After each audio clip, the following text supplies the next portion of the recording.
I remember joking about it once to somebody who asked me this question that यार वो CEO क्यों है?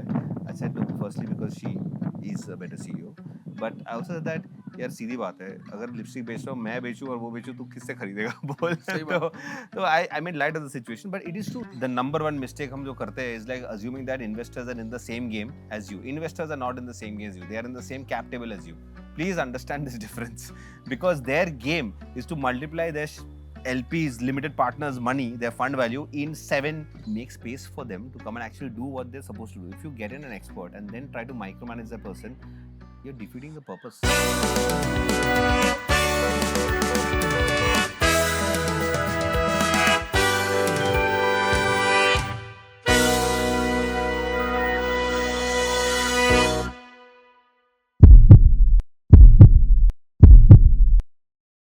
This, my friends, is the finale of Lifeboat Season 1. And I couldn't find an entrepreneur better than my dear friend Kaushik Mukherjee to take the center stage and become your perfect lifeboat. He's a fitness enthusiast, a sports lover, a marathoner, a music enthusiast, and the co-founder and CEO of SUGAR Cosmetics, a true all-rounder. Kaushik is perhaps one of the most grounded entrepreneurs you will ever come across. जिसकी बहुत ही simple beginnings रही है. इस podcast में कौशिक ने अपनी पूरी journey के बारे में बताया. He also talked about the intricacies of co-founding a company with his spouse, the role of luck and jugaad in entrepreneurship. We also delved into how mindset plays a pivotal role in the success of founders. कैसे extracurricular activities आपके personality and decision making skills को shape करते हैं. कैसे आपको आपका relationship as well as business operations को effectively manage करना चाहिए जब आपका को-फाउंडर आपका लाइफ पार्टनर भी हो. And how celebrity partnerships and product development should focus on long term brand building rather than just short term sales spikes.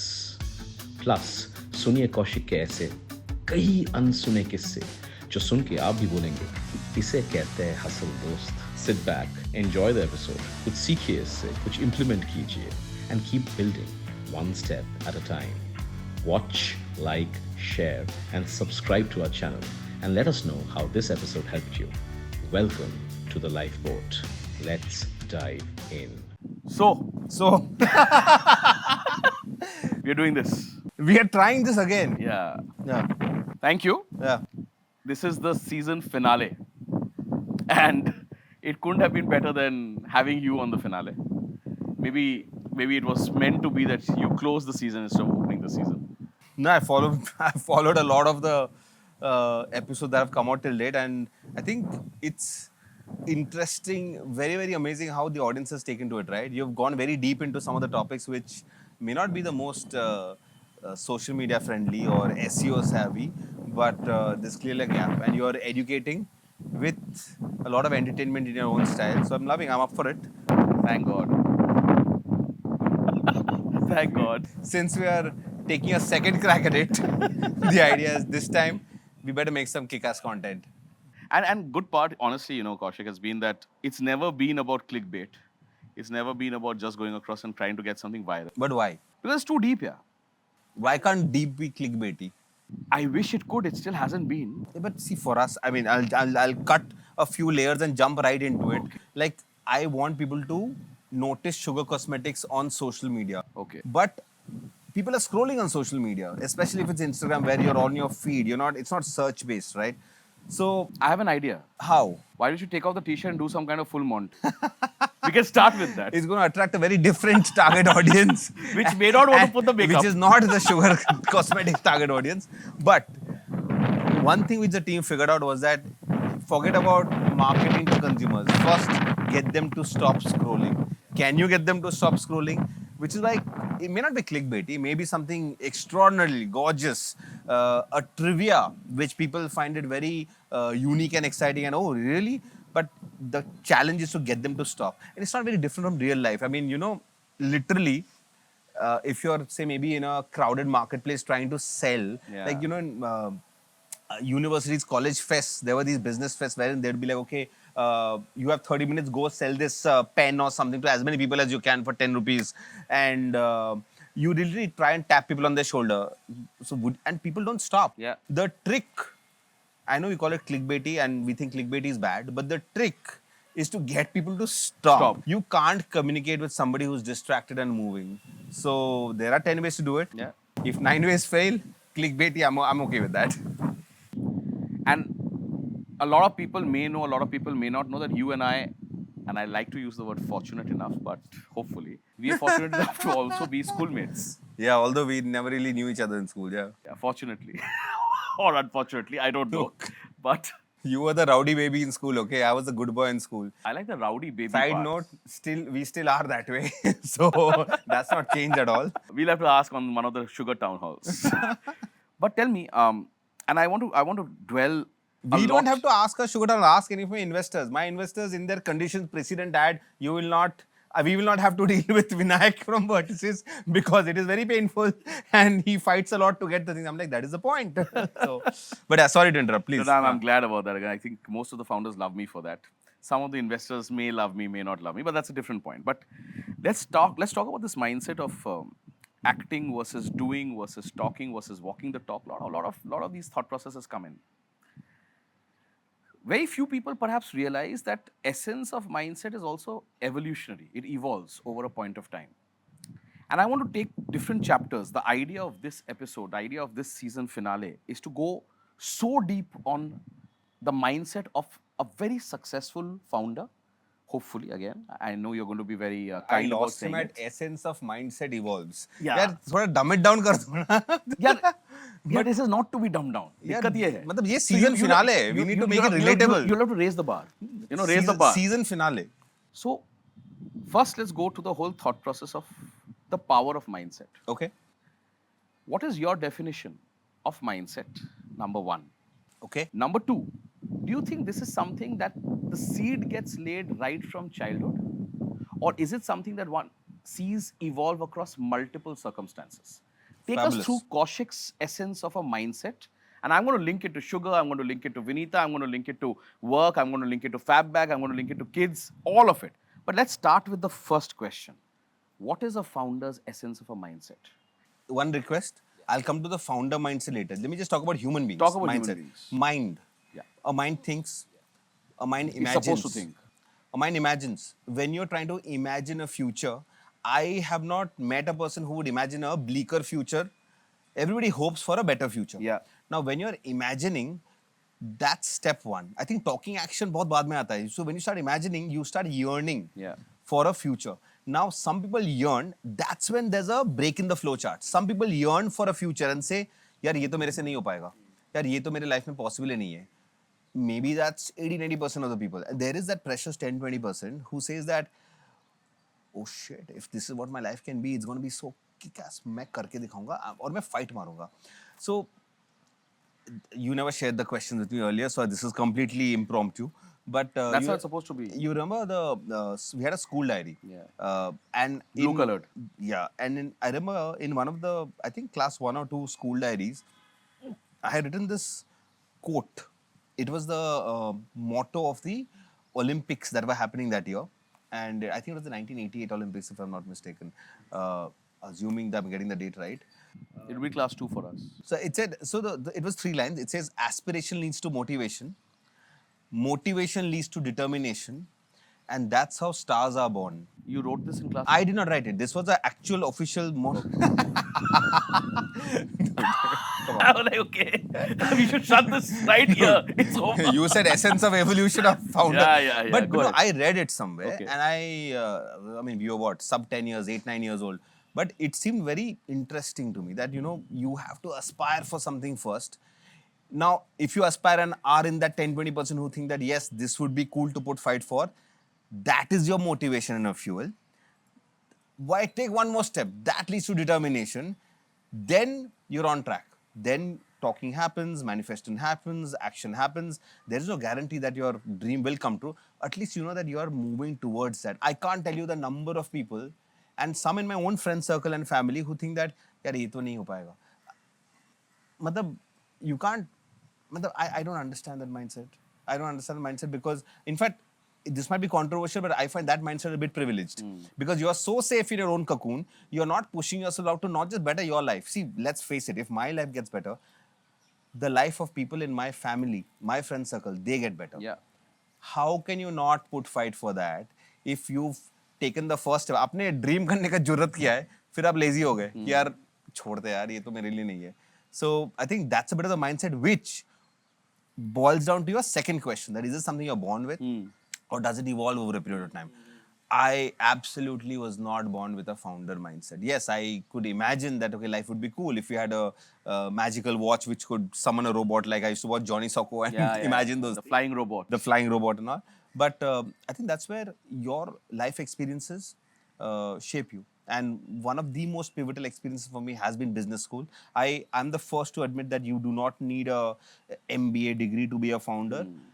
But sometimes when you're put in a cauldron of overambitious people who are all out to just, and they're all slightly insecure. We are all slightly insecure at some level, who are out to prove that they're worth it. You change. And I think that, at least in my life, pushed me to think that what is it that I'm really optimizing for? There was a time all through first year when we were trying to get the highest paying jobs and the most sought after internships, and assume you get there and you get it.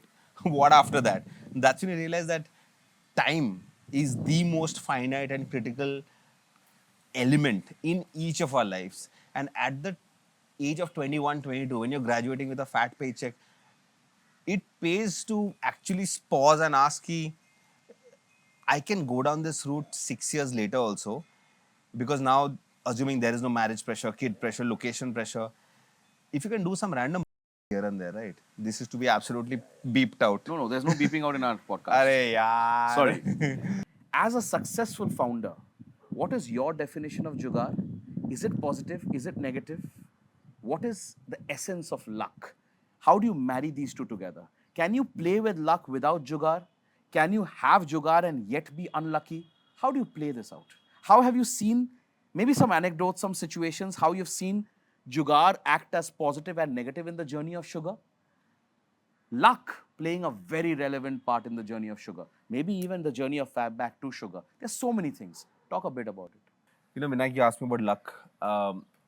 Let me summarize something funny. Today, when asked us sugar cosmetics, why sugar cosmetics? You know, our standard answer, which we put in PR, press, to investors, is that sugar cosmetics was born out of the need to give long-lasting makeup for the Indian skin tone and weather condition. There's a practiced spiel that we do. You know, if I just lift the veil off it and tell you what the actual answer is, Sugar Cosmetics was born out of the need to stay alive as a company. मतलब company बंद हो जाती है अगर वो sugar cosmetics नहीं होती तो. And I mean, you think about luck. Can you manufacture luck? You can't manufacture luck, right? So what can you do? Like, I know this has been talked about, but the only thing you can do is that believe. See, luck and believe में बहुत धागे भर का फर्क है, because It's a thin line. I think it's very difficult to understate how much luck has played a role, because see, nobody knew beauty as an industry is going to grow so much. Nobody knew digital consumption is going to scale. Like, I'll tell you, when we asked people very naively that, how do you build a brand? And they said, why are you asking? We said, you know, our beauty subscription business is facing some headwinds. I don't think it's going to scale, but we have a sense of what the audience in India likes. We're thinking of creating a few products on our own. And everybody said, okay, how much money do you have in the bank? And we said, देखो 30 लाख बचे हुए हैं. And we were met with pretty stunned silence. Like, क्या हुआ? Like, देखो brand बनाने के लिए 20-30 करोड़ चाहिए. क्यों चाहिए 20-30 crore? They're like, see, you got to understand that brands are made in the market. So you create a product, a range of products, push it into the market to ensure that there is offtake and demand. You invest in ATL, do billboards, do television if you can. Let's say the way one of our Explain ATL for the benefit of our viewers. what is above the line? Above the line marketing would be your outdoors, billboards, print, radio, anything that is to create more awareness as opposed Visible, tangible, visible. as opposed to, you know, bottom of the funnel actual purchases. And when you don't have that, how do you even dare compete with the behemoths, right? Now, we were so fortunate to be at a point in time wherein two things happened in terms of what people were looking at: TV, newspaper, magazines, billboards. Suddenly there came social media and your own personal device, which just started overtaking all of them. Brilliant, right? I mean, it just democratized awareness, building awareness. Second part about is authority building. You tend to rope in a celebrity because they add trust. They cut through the clutter. Now, if you have a audience base that's suddenly trusting influencers, beauty bloggers more than celebrities, and it's a very small set of people, but that was enough for a brand to get started. Now, how do you even model that in a pitch deck? How do you even add that to an Excel sheet? You can't, right? Pure luck. Yes, but I'll tell you this. If in 2014 we had decided that yaar bahut ho gaya, मेरा opportunity cost बहुत है, I haven't taken a salary in a year, I want to go back to a job, and we've had discussions wherein we've said that, okay, maybe that's the thing we should do. My life today would have been very different. Yeah. So, is that luck? Of course, it is luck. Now, at the time when luck was there, the only thing that matters is, are you in the game or are you not in the game? There is this anecdote I had once, in fact, I had once shared my thoughts on LinkedIn around this, but it became too technical. I don't think many people understood it, but I'll attempt again, right? I genuinely think there are two axes in life. There's place and time, and within place and time, there's right or wrong. Yeah. 2 into 2, 4 combinations. See, आपके पास place है, time है. आपके पास right or wrong है. Correct. 2 by 2 matrix कर लो. So you have a wrong place, wrong time, right place, wrong time. And if I look at it in that angle, I'm like, देखो पहले ना there was a wrong place, wrong time. When we started our beauty subscription basis, now beauty industry was ready for this takeoff. The timing was wrong, and we were not in a beauty business. We were in a beauty subscription business. We were in the wrong place. We were in the wrong time. Did we know How it? did you know timing was wrong? I didn't know. When I look back at it now, I know that. That time I thought the timing was right. But today when I look back, I'm So like, it's hindsight. absolutely, our lives are hindsight. I want to have enough humility to accept that there is only so much you can plan in life. Baki sab hindsight hai. And so, when I look back at it, I'm like, yeah, wo beauty subscription 3 years was there. But I mean, come to think of it, it was a wrong place, wrong time. That was not meant to be. Then comes the when it's, it's the right time, but you're in the wrong place. That was when other players in the beauty market actually started investing in influencers, educating the audience. So beauty was beginning to pick up, say 2014, but we still stuck on to thinking that beauty subscription should work. Yeah. We could have taken a call to start sugar much earlier. Much earlier. But we did not. We were maybe a bit of ego, maybe a bit of, naivety, which said that, okay, I'm going to make it work. It did not work. It was the right time, but we were still in the wrong place. Then something switched. We said, okay, let's attempt building a brand of our own. Finally, we were at the right place. But when we did that, we thought ourselves as only as an online brand. Whereas today, I know that if you want to build a very large brand in India, you have to be an omnichannel brand. So for the first 2-3 years, we were in the right place, a wrong time, because D2C was just picking up. It was not like it's going to make. Today, there are a lot of brands which start and make 100 crore plus brands. That time, no, you would cap out.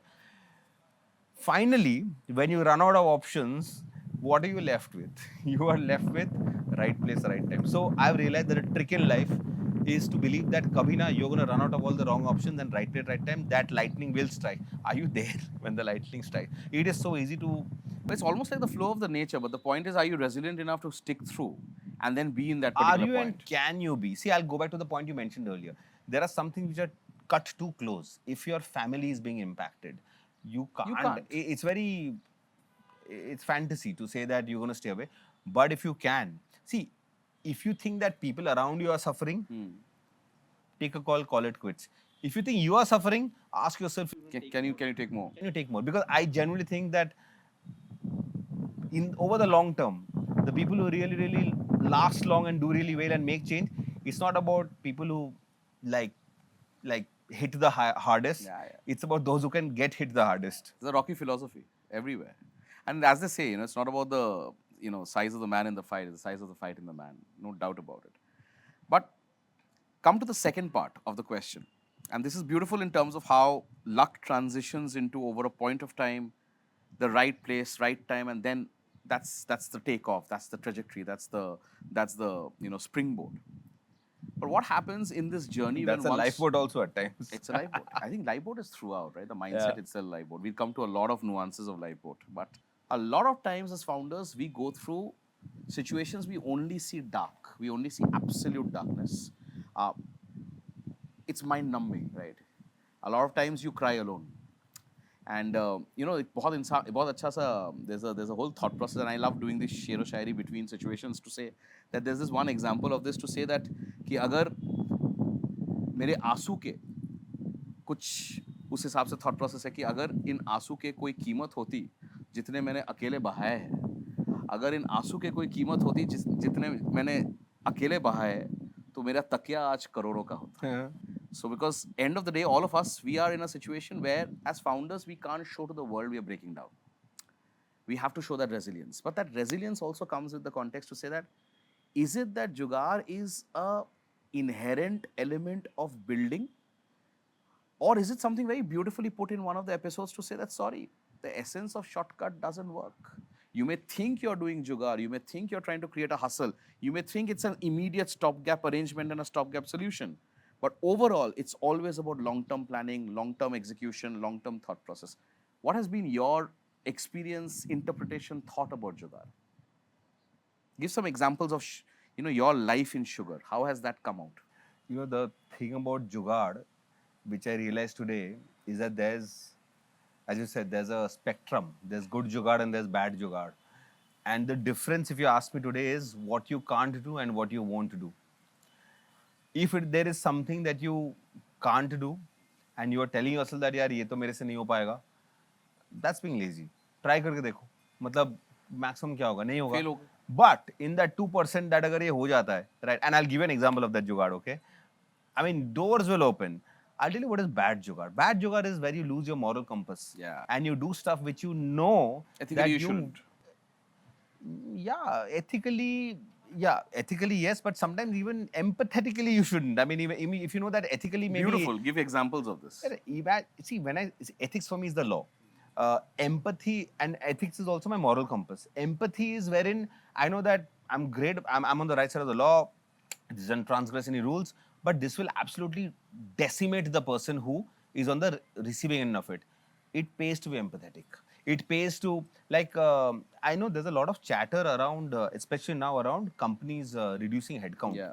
I mean, we've never fortunately had to do this at scale or as an institutional exercise, but imagine you have a colleague who you find is not fitting a role. My guidance to the team always has been that, like, suppose a manager comes and tells me that, I have a person in my team, I mean, he or she is not pulling a weight, and I really think he or she is not a good fit for the role. My only guidance to that is that, have you given the person enough feedback to improve? First question. If the person says no, I said, please don't come to me unless this is not I mean, what are we doing over here, right? Please don't come to me. Please go back and, assume the person comes back again and says that with the tone of finality that I've tried everything, but it's not working. My only feedback to the person is that if you can't let a person keep his or her role, you have to ensure that you let that person keep his or her respect, which means over-index on, how you manage this transition. And I think that plays the easiest and the nastiest Jugaad is what I think happens in other geographies, wherein over a Zoom call, and people say, ऐसा India में नहीं होता है. I'm like, यार ऐसा humanity में नहीं होना चाहिए. I mean, what is this? I mean, I hope India and our startups never come to that point. But so that's the thing. I mean, there are things which you can do, but there are things which you want to do. And I think that's the spectrum of Jugaad. And the example I was telling you about, so much before Sugar or even Fab Bag, so there was a startup which a friend of mine and I had launched. This was post? Straight out of business school. We used to sell insurance, online insurance portal, and we were trying to tie up one of the very large, it's a South India based. What was the company called? It's Murugappa Group. Okay. No. What was the company called? Your first startup? Oh, the company was called Acquenture, like Adventure Acquenture, but it was Ac because my partner was Arun and I was Kaushik. So wordplay clearly was gave us kicks even back then. But I remember we were trying to get, so the decision maker was this, I think, 55-year-old lady who was the absolute head of and we were in Hyderabad that time, head of the HQ over there. It was very difficult to get through to her. And I remember there was this, she had invited a bunch of delegates from the insurance industry, and there was a meeting going on. Just like these conferences that are so commonplace these days, obviously we were not on the list, right? So we said यार कुछ भी करके हमें वो घुसना है because see once you're in these seminars there are too many people floating around Correct. that networking in groups coffee centers. I'm like "Yeah, once we are in nobody will notice us जाके we'll get some cards we'll push some cards how do we get in right? How do we get in and we didn't have an invite so we said yeah nahi, we have to believe okay we have to believe we have to get in so on that day I remember we had we had our my two-wheeler so my my my co-founder and I both of us bike nikale bike pe baithe and he was riding so I said coats crumple ho jayenge so I'm going to hold the All the coats okay jackets, yeah. and because it was an important meeting we had just gotten our coats cleaned and all you can't wear a coat on a bike. You can, but we didn't want to take the risk. So he was driving, he was riding, I was sitting behind holding the coats, and we were going. And there's this gate jahan pe that overall fest ka upar ka that whole facade is there. And we are arriving, and there's security there checking everybody's wristbands or something. We are like getting closer. I'm like, yaar, ab kya hoga, ab kya hoga, ab kya hoga, kya bolenge? Let's make up a name. Let's say that we have come to here with some Mr. Ashok ye wo, and we are thinking what name is a very common Hyderabadi name so that they know कि अच्छा अशोक से मिलना है तो आप इधर जाइए. And we are reaching there the minute we are about to reach the gate before we could say कि हमें अशोक जी से मिलना है Mr. अशोक से मिलना है अशोक गारू that's how they call it in Hyderabad Ashok गारू मिलना है This is the elder हाँ brother. somebody stepped up and said dry cleaning that side okay I kid you not. He's a dry cleaner that side. We are like, suddenly Arun braked. I'm like, चल चल चल चल निकल चल तो बाजू में ना एक सर्विस लिफ्ट था हम लोग वहां पे गए and we parked the bike there are these times when founder ego what founder man what founder you are there somebody just told you dry cleaning we went there bike park किया lift में चुपचाप गए ऊपर गए first thing we did was find the nearest washroom go inside wear a jacket suddenly bang we are in the seminar oh इतना मजा आया ना इतना मजा आया Imagine oh my again god an essence of luck. of course it's luck crazy. yeah Again, oh my an essence god of luck, but yeah. but if we had sat But at if home you had sat at home, it would have never so happened the hustle is in taking that step, taking that effort, taking that move. Vinayak, the That hustle the is essence. the hustle कि भाई is जाके करो. willing to be humiliated. Yeah. Are you willing to be humiliated? If you're willing to be humiliated, yeah, you will open doors. In the 2 times out of 10 that you're not humiliated, you will open doors that will take you places. सीधी बात. I've said this in a couple of episodes, बेशर्मी and बेहयापन एक founder के दो सबसे कीमती जेवर होते हैं. If you have this, then you have nothing to fear because once you're unashamed, unappalled, and once you absolutely don't care because you do not bother about being humiliated because there's no ego. Once you let You can't go afford of to that have ego. then things are very different. Things are very, very different. I'll tell you one good jugaad in B school. This is 2006. That is the time Domino's came up with this cheese burst Yeah. concept. Oh hell, it was tasty and it is still juicy and tasty. Healthy, no, but yeah, insane. Yeah, it is just yum. You can't afford cheese burst pepperoni pizza when you're in B school. So you're like, yaar, kaise kare? And how did we get exposed to it? Some of the companies that used to come for pre-placement talks used to order pizza. And we're like, oh god, we used to attend that for that. But once the pre-placement talk stopped, we say, yaar, cheese burst pizza khana hai. And we're like, yaar, kaise khaye? 400 rupees pizza something. And then my friend Arun, the same guy who I started the business with, he's smart. What is he doing now?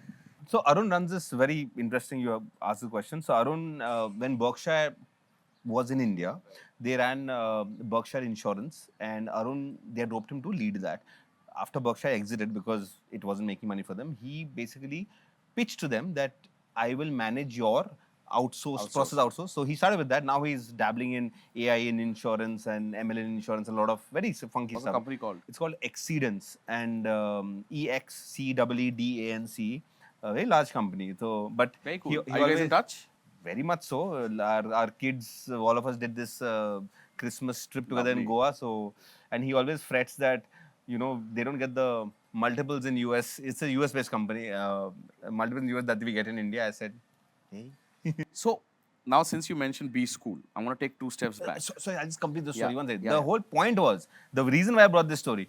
Arun Mandi picked up the phone and called Domino's and said, "एक pepperoni cheese burst pizza दे कितना है?" This is 450. Order करे? Like, no. Then he said, अच्छा margarita pizza कितना है? Some ऐसे 150 ऐसा कुछ बोला.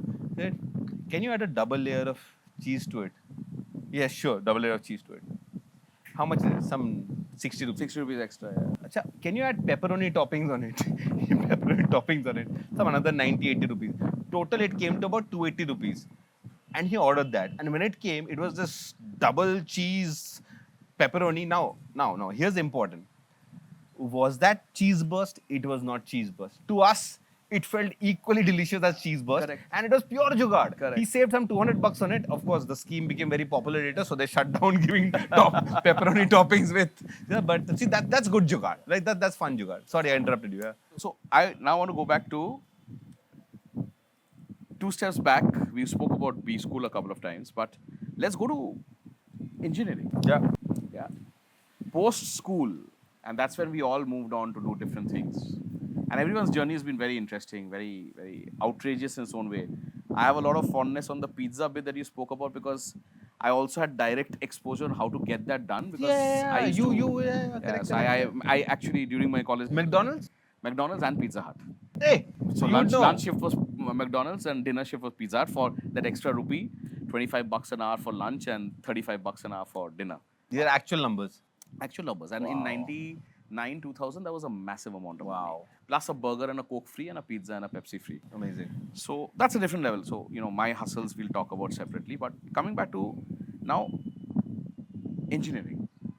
A lot of people talk about engineering in its own hallowed way. IIT has its own charm. Yeah.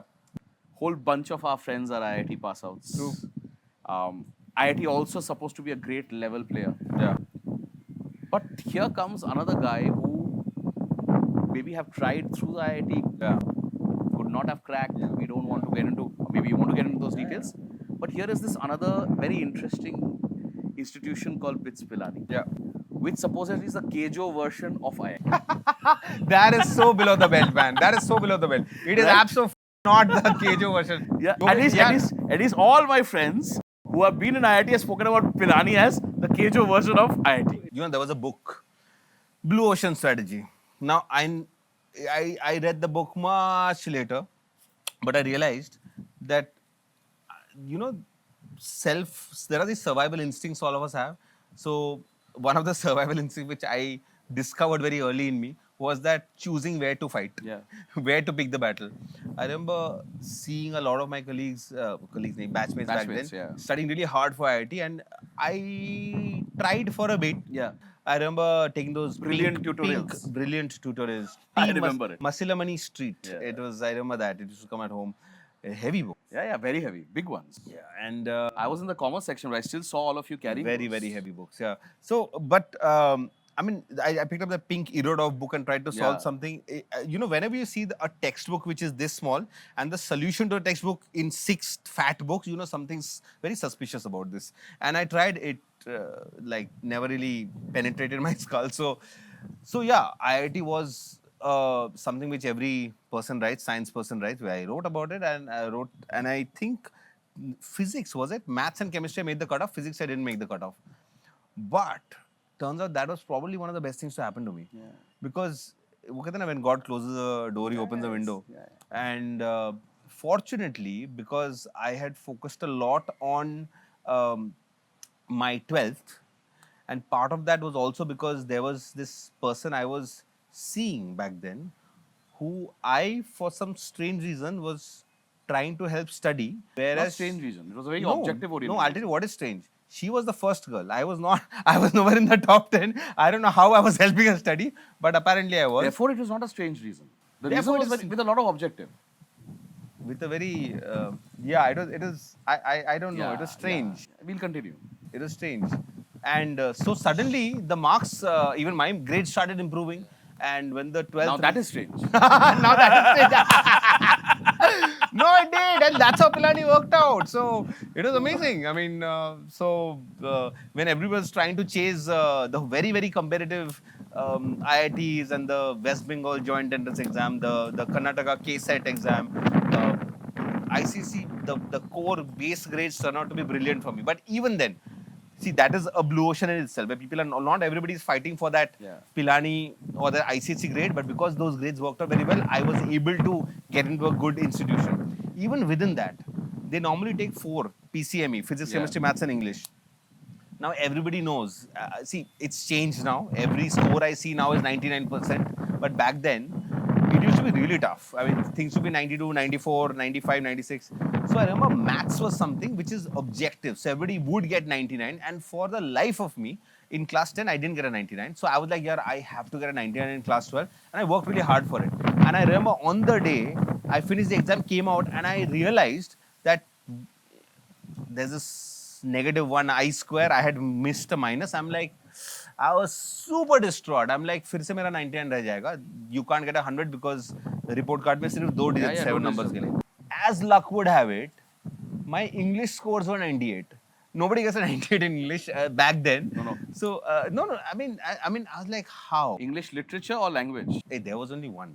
Combined together for Was the it? final. You gave 2 papers, but gave 2 finally papers. The score used to come. I as don't one. remember now. So I realized that जो इसमें भी blue ocean के अंदर एक और blue ocean हो रहा है. Yeah. When people are fighting for physics thing, and I mean, suddenly English marks literally took me to Pilani, and so yeah, I mean, what's in our hand?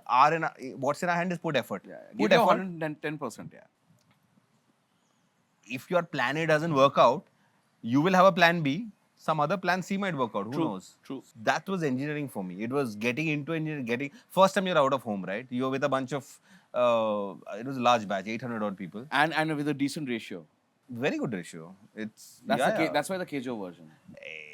That is such a low blow. That is But life was very colorful in Pilani for you, is what I've been told. desert. How can it be colorful? I was told it was very colorful. No, Why don't you talk a bit about Pilani now? How was life there? I think when I look back at it, some of the things they did 20 years back, like having no attendance. Yeah. There was no compulsory. There still is no compulsory attendance. Game changing, right? Because Why? Because when you realize there's no attendance, you first deliberately test to see if the system is actually true, and you bunk classes. You bunk again 2-3 weeks. You realize nobody is asking you why you're not there in class. You realize, oh shit, this is true. Then that's phase 1, testing the rule. Then you realize that great, I'm going to flout the rule, and then you flout the rule. We started playing cricket during class hours. We started, watching movies during class hours. Stage 2, you flout the rule for bad. Stage 3, when you realize that यार ये भी कर लिया मैंने, अब क्या करे? Do I still want to attend those classes when I can maybe study and check other people's notes and do? No. So what do I do with the time? Then you start experimenting with yourself, experimenting with your passions and hobbies. Why is it that, I mean, the sheer number of innovations that come out of Pilani, whether it be, I mean, there's this recent robotic demo that I was seeing going viral on Instagram. There's some hyperloop that somebody's created. I mean, not that other tech colleges don't have it, but Pilani, you're geared for it in more ways than one. At least the base campus, the original campus, it's very cut off. There is not much you can do to go to a mall nearby. So whatever happens within those that X number of acres that are there. There's a lot to do. And I think what changed me, self-regulation. Pilani taught me self-regulation. That if there is somebody who's not shining the torchlight on you, do all the random ass thing you want to do. After you finish doing that, you still have more time. What do you do then? Better है श्रुति, ये better है, बहुत अच्छा है.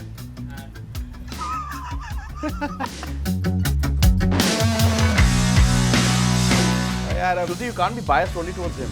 You have to tell me about me also. And it all goes back again, self-revelation is nothing but understanding that finally it's the person in the mirror. And a whole bunch of it, and a lot of my friends who've come across, and when they go into their definition of Lifeboat, one of the key findings that I've come across is that your own mindset is your largest lifeboat. Because that mindset helps you on so many occasions to survive, not drown. That mindset helps you to pull people with you along the way. And perhaps that mindset also helps you to go across and say that irrespective of all the bhasar, all the shit in the life, you'll still plow through and go ahead.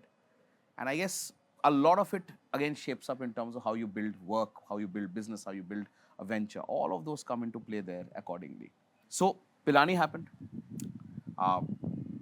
From Pilani, I remember there was Oracle. And then there was a very hallowed, very interesting internship that you were vying for. Yeah. And in that was also the essence of a hustle. Now, why I want to talk about this anecdote and what I want, and therefore the question to you, for our viewers. When one needs to look at an opportunity, and that opportunity could be extremely difficult, So there's a construct of capability and capacity. A lot of people say that I may have the capability, I may not have the capacity. Some say I have the capacity, but I don't have the capability. But there is this middle path where someone says, I don't care about either of them. I'm just going to go for it and see what happens. But I'll give my best. That best is always that extra 10%. Everyone gives 100%. 100% according to me is of no value. It's that extra 10% that wins the battle for us. That extra 10% can be termed as hustle, jugaad, extra effort, hook, plug, multiple things. Take us through your journey of that beautiful anecdote which I still remember and smile about. But before that, take us a bit about life at Oracle. How was it passing out of Pilani?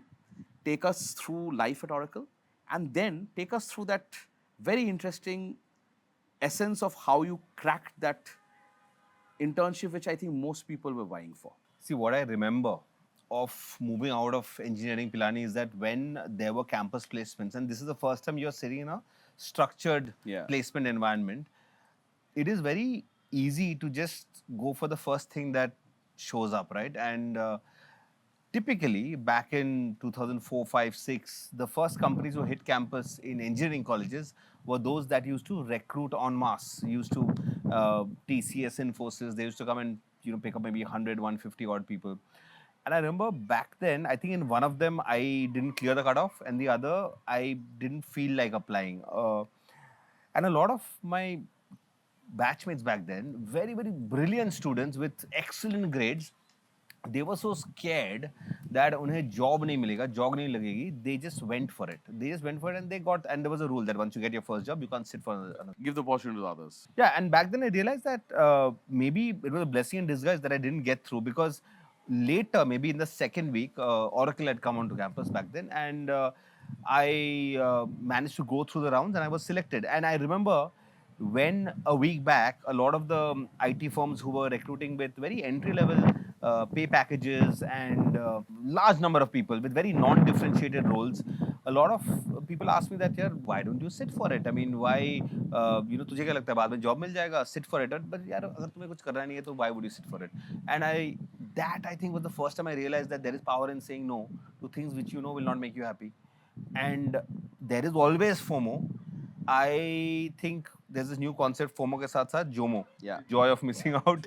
I think the more you center your life around FOMO, saying that अरे यार ये नहीं होगा, that is the negative part of the flowchart which I referred to in the initial part of this chat, saying that अच्छा ये मेरा future नहीं होगा. But if you think that नहीं यार कुछ अच्छा भी हो सकता है, this is the fundamental change in thinking which I want to bring out in my colleagues, my family, everybody, saying that यार तुम हर वक्त ये क्यों सोचते हो कि कुछ अच्छा नहीं होगा, अच्छा भी तो हो सकता है. तो I mean, we act the way we think, right? So part of my transition into Oracle back then was just to think that maybe I'm going to get a job that I'm going to be happy with. And Oracle came and I think took 17, 18 odd people, and I was one of them in a batch of 800.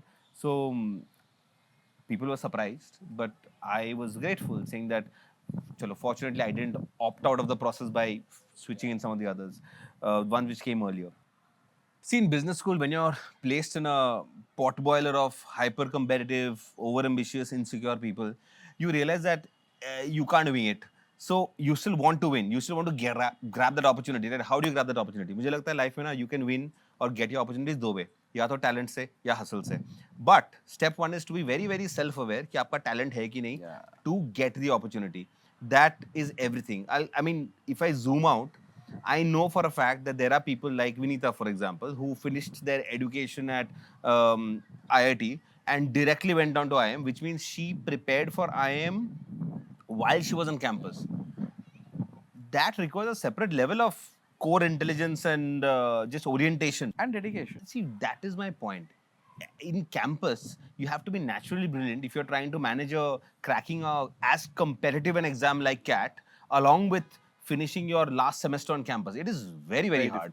So, realization is, or self-awareness is, realizing that यार देखो ये तुम्हारा jam नहीं है. This is not going to be your thing. So what can you do? Do you opt out of the race? No. You say that I'm going to, wherein, let's say, sheer raw talent or brilliance is not there for you. What do? You can hustle, my friend, and you can put in that effort to make sure that the opportunities convert. Now, this one thing is like a drug. Once it converts the first time, you tend to use it over and over and over index it. So this is where the part about the internship comes up. So day zero is very competitive for business schools, and that time I didn't get a shortlist from McKinsey back then. So investment banking was supposed to be brilliant on two counts: fabulous pay, international locations. So of the names that came in, Goldman was one of the very sought after investment banks for it. And I, for some reason, I managed to get a call, get a short list. अरे यार इसको convert कैसे करें? Because when we are trying to even think of who you're competing against, they are all first rankers from IIT, KGPK and all that. यार तुम, you're not from IIT, and your grades are not even in the top 20% of bits पे लानी. यार तुम, where do you stand? So Or rather, more than where do you stand, how do you differentiate? It's always about the differentiate. the word differentiate. So see, the only thing is when you leave the room after an interaction, how do you ensure that somebody remembers you? Correct. They can either remember you because of your sheer raw brilliance, or they can remember you based on how you made them feel. And that can happen if you do more homework. How do you do more homework? So, and not all of them will work, but the way you could possibly do more homework is, I'll give you a small anecdote. There was this question that they were asking all the candidates in the Goldman Sachs interview, saying that after the interview, last round, they'd be like, okay, so do you have a location preference? Which is And also actually what I've been told is actually the key hint to say that chances are very high that you're shortlisted. I don't know. I didn't. Let's say I didn't know back then. Back then, I just knew that they were asking this to everybody because you people come out and then you ask them, "अरे यार क्या पूछा? What did they say?" They say, "यार बस कुछ नहीं. End में बस पूछ रहे हैं कि कहाँ पे जाना है? Do you have a present?" People were saying, "हाँ, I'd like London, New York, ऐसा ऐसा." The usual. So the usual. I don't know what कहाँ से idea आया, but I actually researched or just searched back then कि है कहाँ उनका office. And I remember after in my final round when the interviewer back then asked me that do you have a preference which office do you want to join, and back then I said I've heard that the 85 Broad Street office is legendary and I'd love to spend some time over there, but if I get to split time between that and the Fleet Street office, I still remember it's a 133 Fleet Street office in London. There will be nothing like it. I can tell you, I may not have had the best answers, I may not have had the most knowledge, but when they were discussing candidates, I was the guy who was like, यार इनको तो हमारा office का address भी पता है. That's the differentiator. Do I belong? I need to prove that I belong. And sometimes that, and once you see that work, you start using that everywhere in your life, everywhere. I mean, like 10 years later, when I was submitting my kids' application for school, and we were asked to take a printout of the Plain PDF. paper versus bond paper. I printed it out in bond paper. We are the Jugaad parents. And Vineeta looks at me and says that, why did you use this paper? So that it I'm sticks like, out. no, even before the teacher reads the name, when she holds the paper, it should feel Yeah, I can special. resonate so much with it. Now, this is so ridiculous, right? But see, that's the thing. People who have to make do, they get very good at thinking of how to make do. 50% bhi agar hit rate ho, it will open up some doors and 50% opportunities. massive, yeah. It's massive. I think it's again the best part about all of this, somehow, Kaushik, if you see this, just going back to one concept, the concept of mindset. And how do you keep evolving? How do you keep That relying mindset back? is that of staying hungry. Yeah. The minute you feel that यार हो गया तो हो गया यार. मैं start हूँ यार, मुझे सब फिर आता है. सब खत्म हो गया. Yeah. So now comes a very interesting topic. Yeah. 2-3 times you mentioned Vineeta. Yeah. But nobody actually knows the very interesting episode of how you guys met and why the objective of meeting was something completely different and then turned out to be something completely different because of a coincidence. And the coincidence was a cricket match or some other match where the date changed from a 13th to a 14th. Again, I have the privilege of all these extra information. But for the benefit of our viewers, talk about her, talk about those moments of how you guys went ahead and met. And I'm going to take up, again, the episode is never about romance. The episode is always about learning. I'm going to take a very interesting leaf out of this later on to say that how does one connect the dots to know that the spouse can be a fantastic co-founder? So I'm going to connect those dots together. But take us through that interesting chapter first. So it is very common for Vineeta was a batch ahead of me because she went straight from engineering to campus, whereas I worked for 2 years before getting through IMA. And I remember back then there was this, it was normal when the senior batch was passing out, you used to get feedback on your resume or some career choices from them. A lot of our batchmates were doing that. And I remember one of my uh, one of my close friends saying that, hey, I've reached out to a lot of seniors, and I'm also doing coffee with Vineeta just to get an advice on which companies to apply for and all of that. I said, oh, acha, she's meeting people. Good. So मुझे भी करना चाहिए. So I made a list of 4-5 people. Vineeta was one of them. I was supposed to meet her on, I remember the date, it was 13th February. And she said, yes, okay, sure, yeah, we'll go through, what you're thinking about, how we are thinking about our careers as a batch. And by then they had decided to start up. So I wanted to understand about what is the starting up thing and why they're choosing to start up. As it would happen, there was a inter-dorm, inter-hostel cricket match that was going on, and we managed to qualify for the finals. Finals were on the 13th, and we were playing. So back then, we had just qualified. Only thing in my mind was that, oh shit, 13th को तो match है, नहीं जा पाएंगे, dinner करने, coffee बने. So I just pinged her saying that, hey, 13th को match है, तो can't do it, but what do we do? So she said, yeah, I'm up for another date. When do you want to do it? So I don't think I still don't think that I gamed it, but I remember my response being that ideally I'd like to do it as soon as possible, the next day if you're free. And she said, yeah, sure. After we kept the phone, I was like, अरे इसको पता है कि next day 14 Feb है? मुझे क्यों सोचना है? She said yes. तो मैंने okay, let's meet 6 p.m. Let's go out. Yeah, so on the 14th when we on the 14th Feb when we went out to discuss actually CAD related stuff, a lot of people in campus were very confused, and in the end we were very confused that they were confused. So it was a very strange aligning of the stars. But I realized the more we spoke back then, our interests were very common. There was music, there was coffee, and there was all the entrepreneurs who we love to read about, whether it be Phil Knight, Richard Branson, and a lot of that, I think, extrapolate that over the years, the next 5 years, kept coming back. That okay, great, we love this, we find this exciting.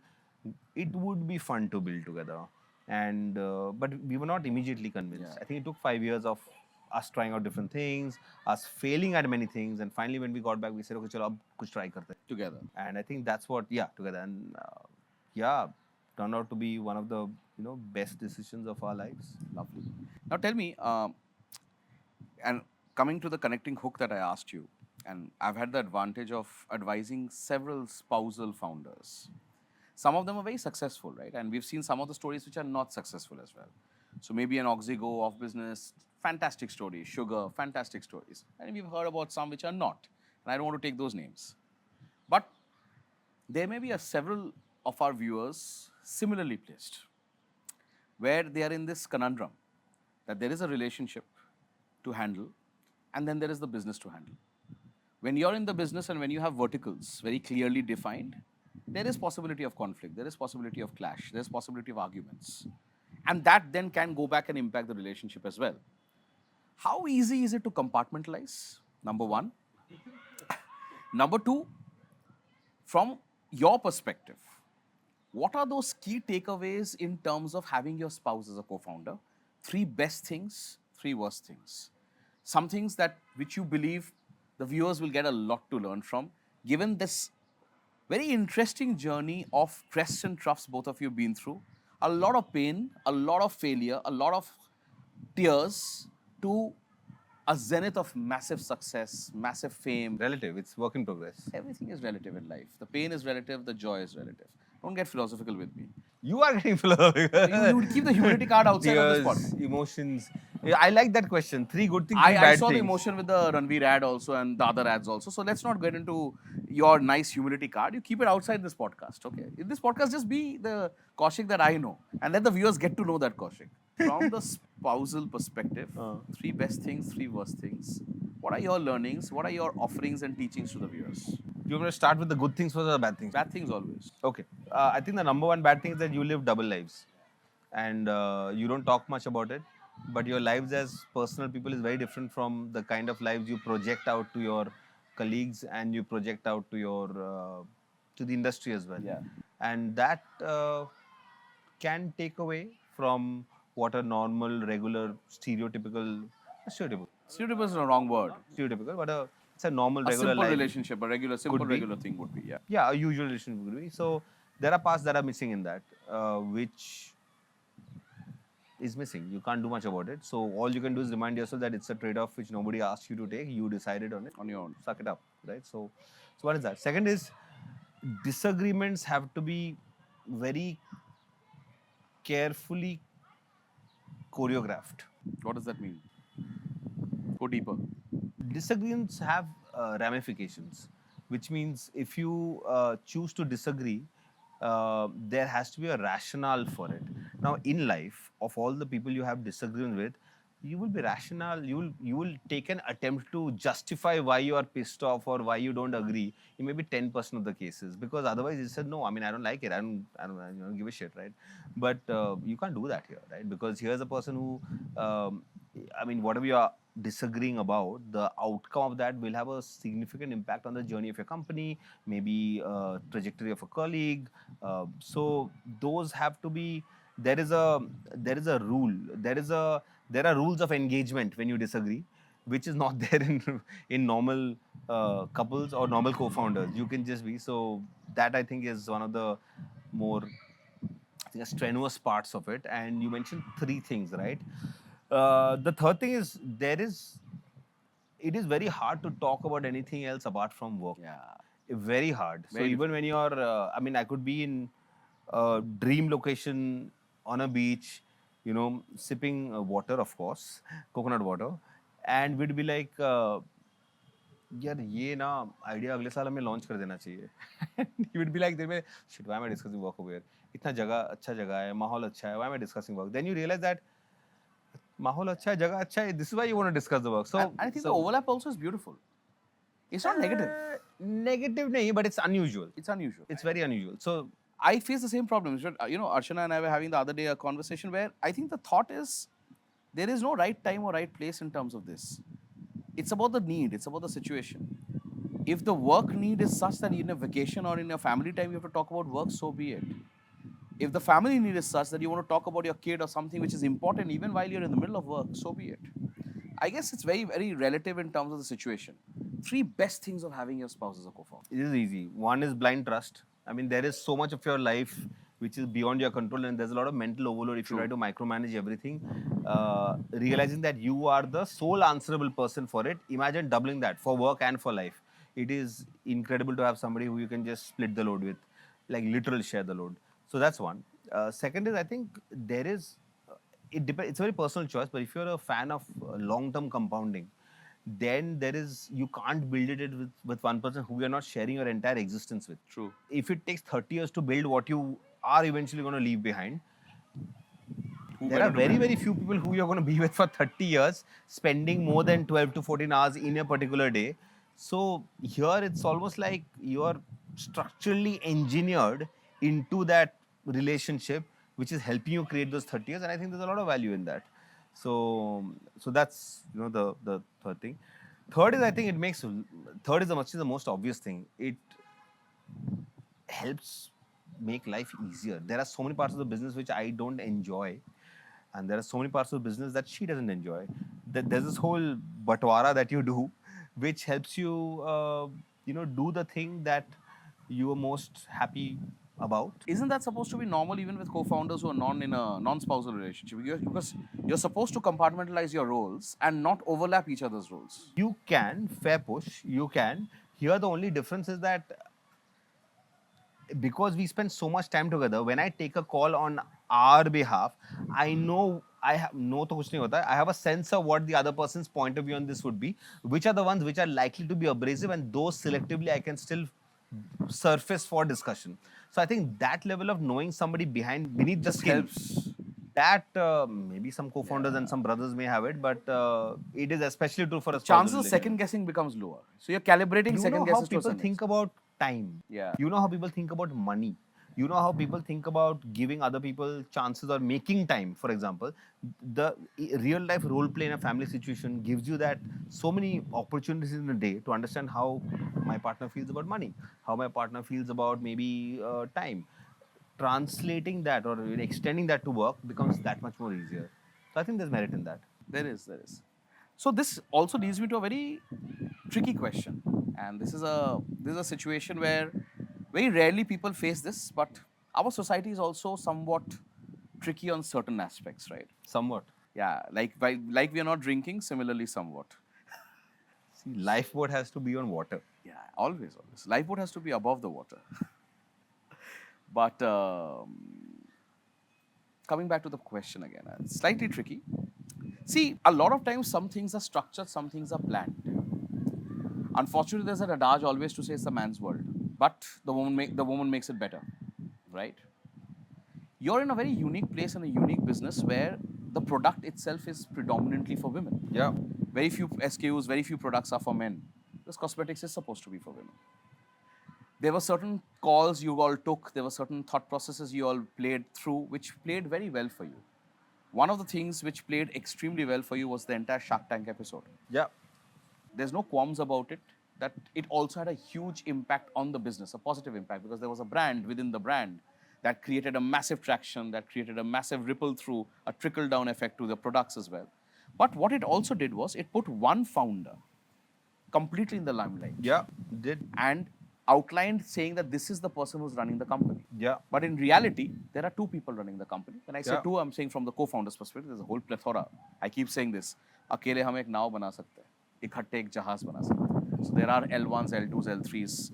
But leaving that aside, one of the most difficult questions a lot of people generally tend to face is, as a man, my ego, my hubris, my macho-ness. Yeah, I am supposed to be the provider. And here is my wife, here is my spouse, who's plastered all over as the celebrity. Yeah. Perhaps you'll go for a meal somewhere and someone will ask for a selfie for her and say, please get out of the frame, right? It takes an immense amount of maturity to deal with that, while knowing that that is one portrayal. In reality, there are so many other things, but it can also impact mindset. Yeah. Why I ask you this is because very few people will actually have the guts to discuss this, face this. Very few people will even ask this question to you. I'm privileged to have this relationship, and therefore I want to go deep down to say the man's ego versus the woman's success. How do you create that halfway house? See, I think what you've surfaced is a real scenario. It's just that I think some of the way we think about these scenarios is a little dated.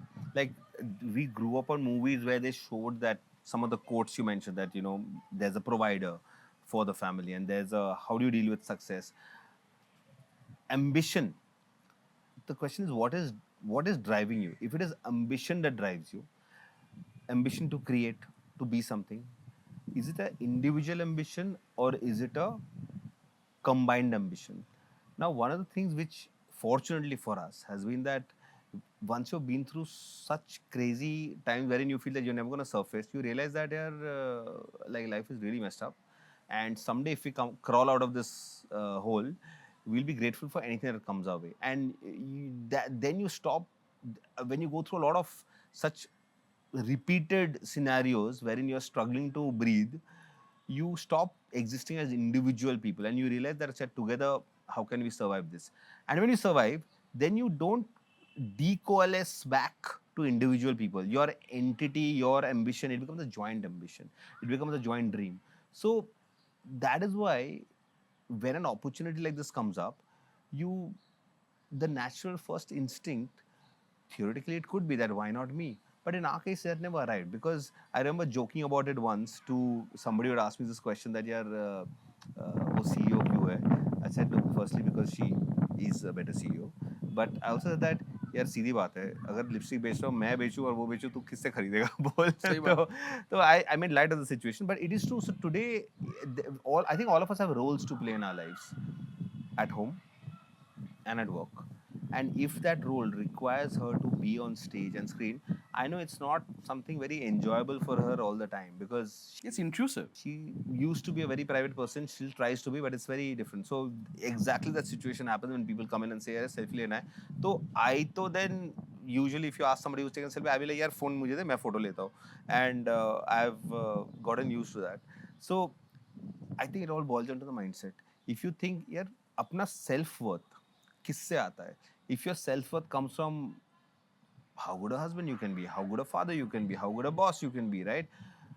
If you know you're scoring well on these, you're very, very happy. Personal ambition भी होती है. If you want to afford a fabulous shoe or Like yours. a fabulous shoe or a travel, for your family and some of the other things, a great car. So, you have a personal checklist and individual box, but over and above that comes in, how you feel about yourself. Now, how you feel about yourself can't be indexed on how or where somebody else is in life, right? It matters on where you are in life, what you are doing, and how well you are being able to drive impact. If you are happy with that, then उतना तो FOMO नहीं होना चाहिए कि you But start that comes with a indexing. lot of maturity. Na? It's not easy. At times, I'm sure even the most human of us would feel like, yaar, difference hai. तब वो होता है when you feel your basics are being compromised. For example, I'll give you an example. There are our work department which are divided into the two of us with the understanding that we will always have a point of view on each other's department, but we will have the final say in this. Hypothetically, कल जाके अगर a situation happens when there is a point wherein I feel this is where I should have a veto on this, I should have a point of view, and I feel that suddenly something has changed, is becoming intrusive, I should have a right to put my foot down and say, hey, we agreed on this. वो आया नहीं अभी तक. अगर वो आता है, and credit to her also for that, saying that we've been able to stay as co-founders the way we promised that we would be, despite so much changing in our lives, from business to kids to Shark Tank, everything. And I think that it's not maturity on my part. I think it's maturity Always on on both sides. Yeah, both parts, right? So that's why I mean, the narrative could be that, oh, I've been great at scaling this relationship given all the externalities, but it's both ways. If I get into again, I boil down to mindset. If I get into the mindset that, yeah, it's not easy for me, equally ho sakta hai, she getting into the mindset that, yeah, it's not easy for me. And there is some crazy shit out there, man. And news about, her dying, being in a car some crash. nonsense or the And, other, or some trolls, some trolling. something or the So, other. so I think it cuts both ways. And as long as And it's so important to keep sanity because you're bringing that back home. we try not to. Imagine if that sanity is not there, how much it impacts. So I agree with you that it has to be both ways. It can't be one Yeah, person Vinayak, playing the how role. can you be happy if your self-worth is dependent on someone else's success Absolutely. or exposure and fame? Absolutely. Like life, you can choose to make life a multiplayer game, but it is not. It's your life and the joystick is in your control. If you keep your life as a single player game, then you can impact the people around you. If you make your life a multiplayer game, you will always do what others think you should be doing, and at the end of the day, someday you will be like, And it's never yours then. yeah. Today, Ranveer is like, Daddy, your friend, is he famous? I'm like, yeah. Is he world famous? I'm like, you can Not ask yet. him. You can ask him. Why are you asking? Muscle man. I'm like, yeah, he is. And you can ask him. Ranveer मुझे पूछ रहा है. He's a He sweetheart. Yeah. exactly asked me this. I'm like, पूछ ले. It's a sweetheart. Okay. All right, you have context? Yeah. Now, if you remember, one thing that I stressed on while we were discussing this is while both of you are co-founders, there's this entire cohort of L1s, L2s. Yeah. What very few people understand is that to build a business fundamentally and to reach where you are, it is not possible to do that without a team. Now, the team is a very unique team concept because the team, in terms of your starting up on day one versus how you evolve, the ethos of the team evolves, people evolve, the mindset evolves. A lot of people go across and change over a point of time because the culture, the DNA is growing of the firm. Sometimes it could be positive, sometimes it could be negative.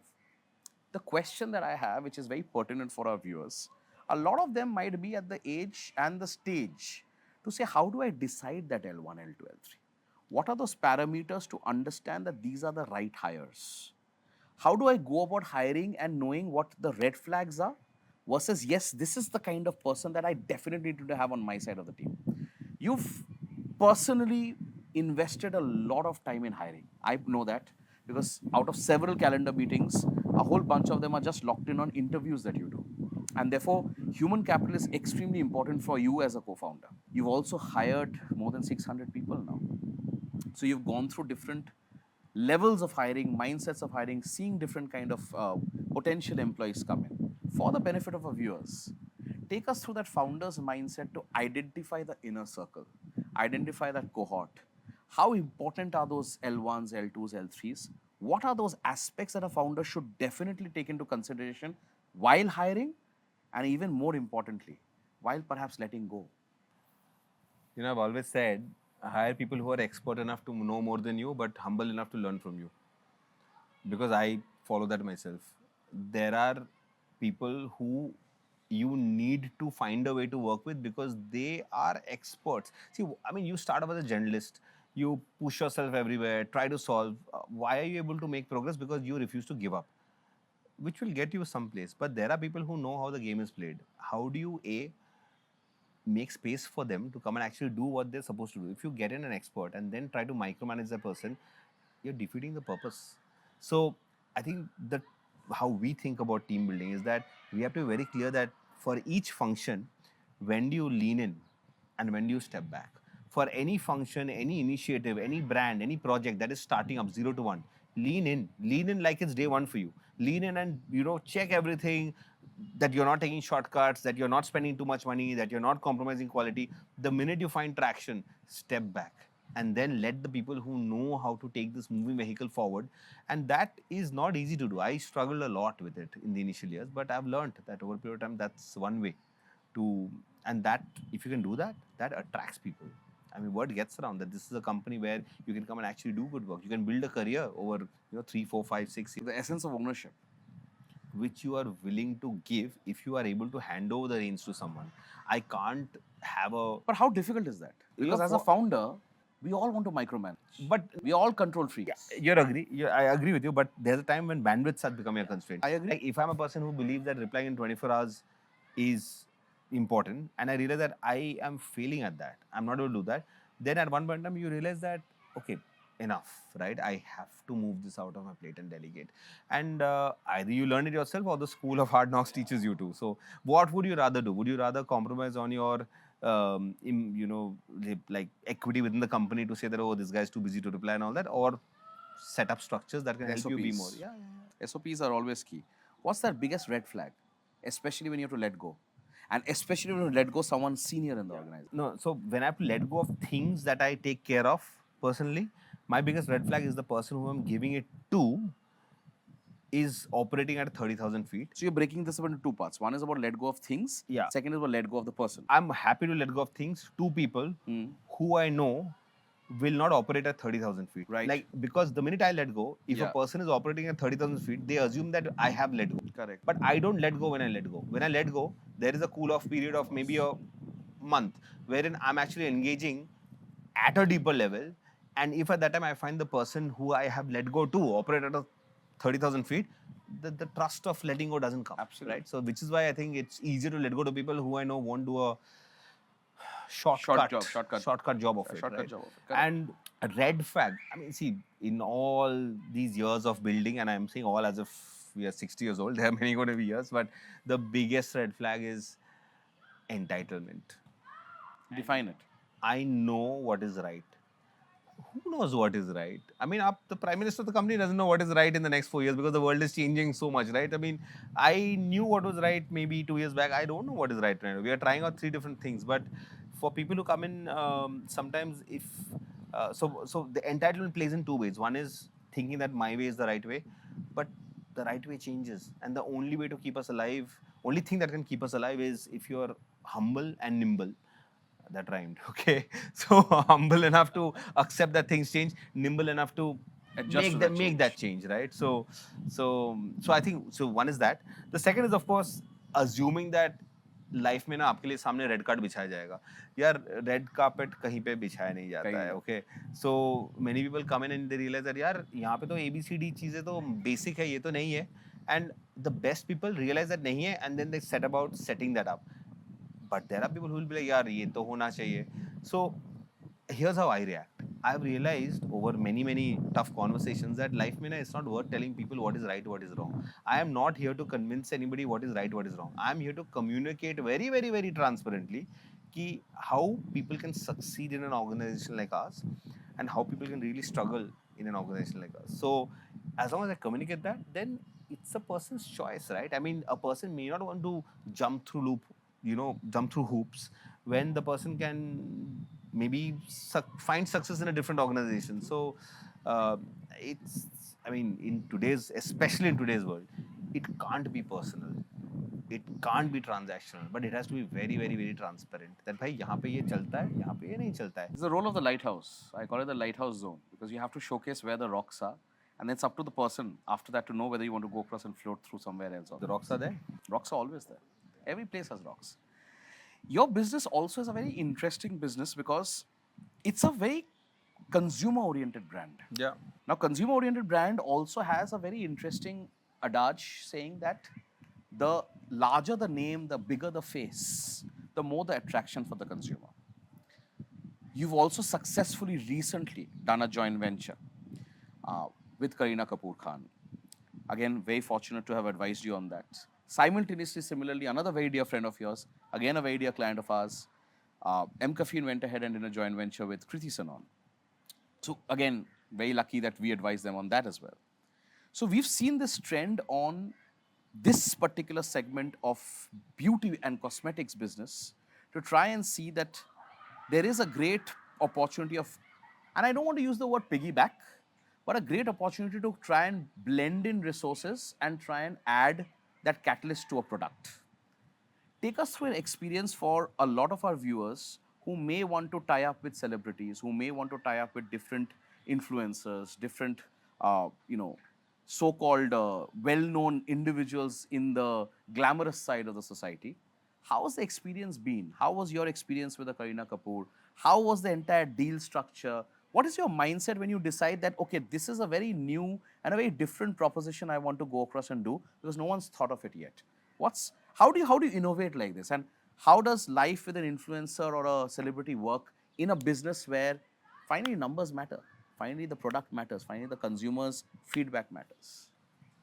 There can be two lenses to look at this. One is a very short-term lens and one is a long-term lens. I think traditional thought process around how do I get a spike in my sales during peak season by tying up with a celebrity to endorse my brand, that was the traditional way of thinking. But the examples you quoted, a lot of us these days, we are thinking very long-term. And when you're thinking long-term, when you tie up with a person for 3, 4, 5, 6 years, you don't start with sales or numbers. You start by answering the question, what if you have the privilege and the opportunity to create something with such a person, if you could get that magic wish, what would you do? What would you create?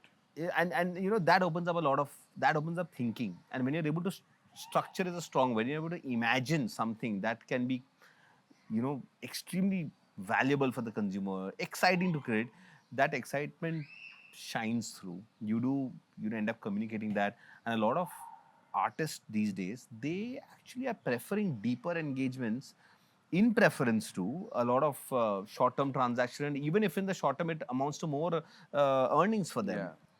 That is a change which I've not, I mean, which I'm seeing everywhere, because now even celebrities are looking at, okay, in 5 years, how much can we create? Can I have ownership in this structure?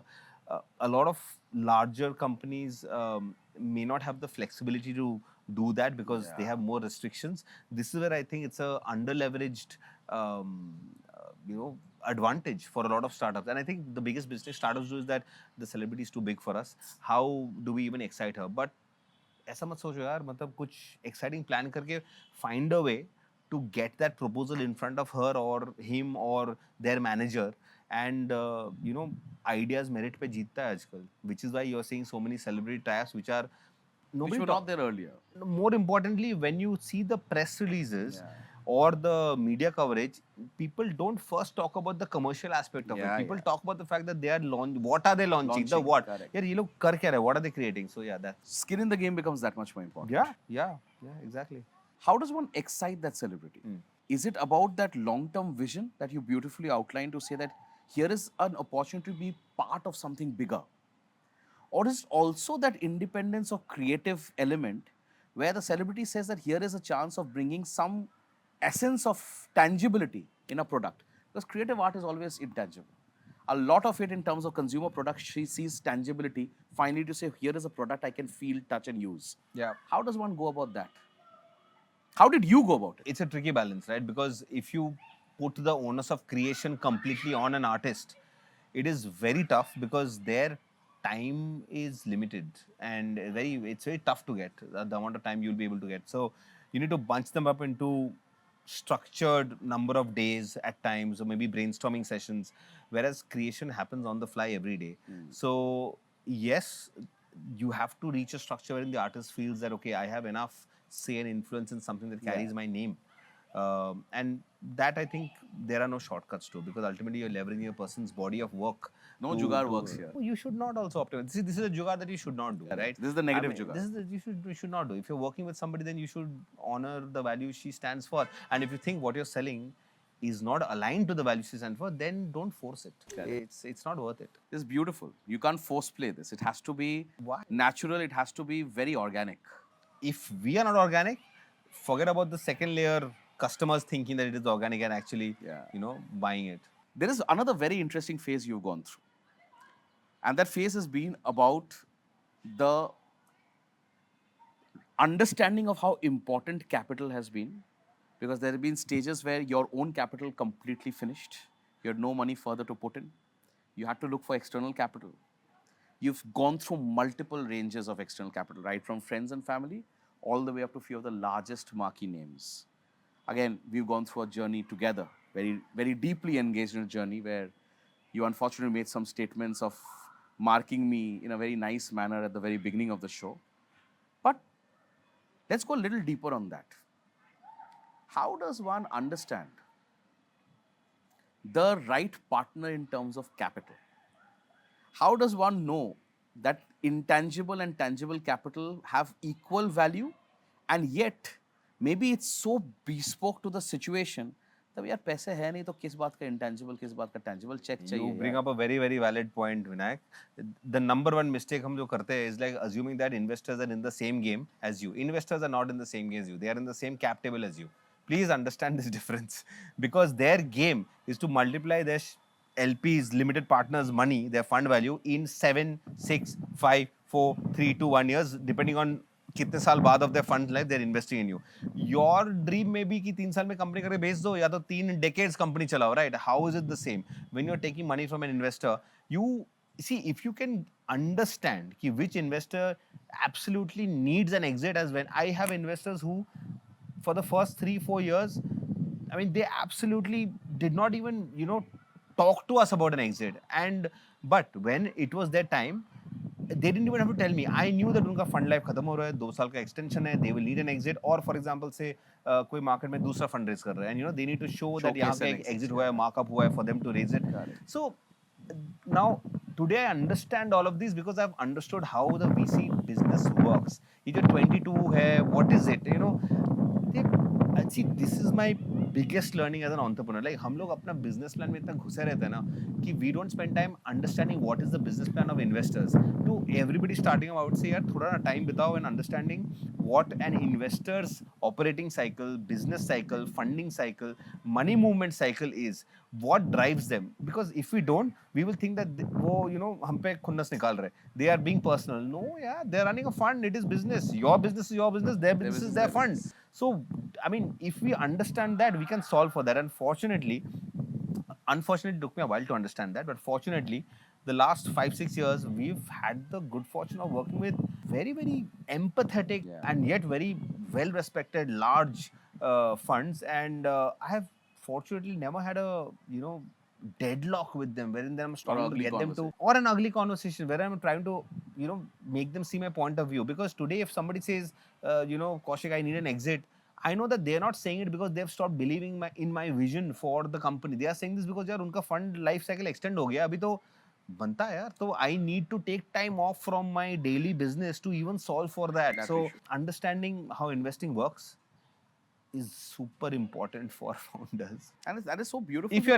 raising fund, of course, otherwise it doesn't even come into play. But it's also so beautiful what you're outlining here, because 2 things, yeah. One, and I keep saying this so many times, you said something very interesting. You said they are in the business of investing.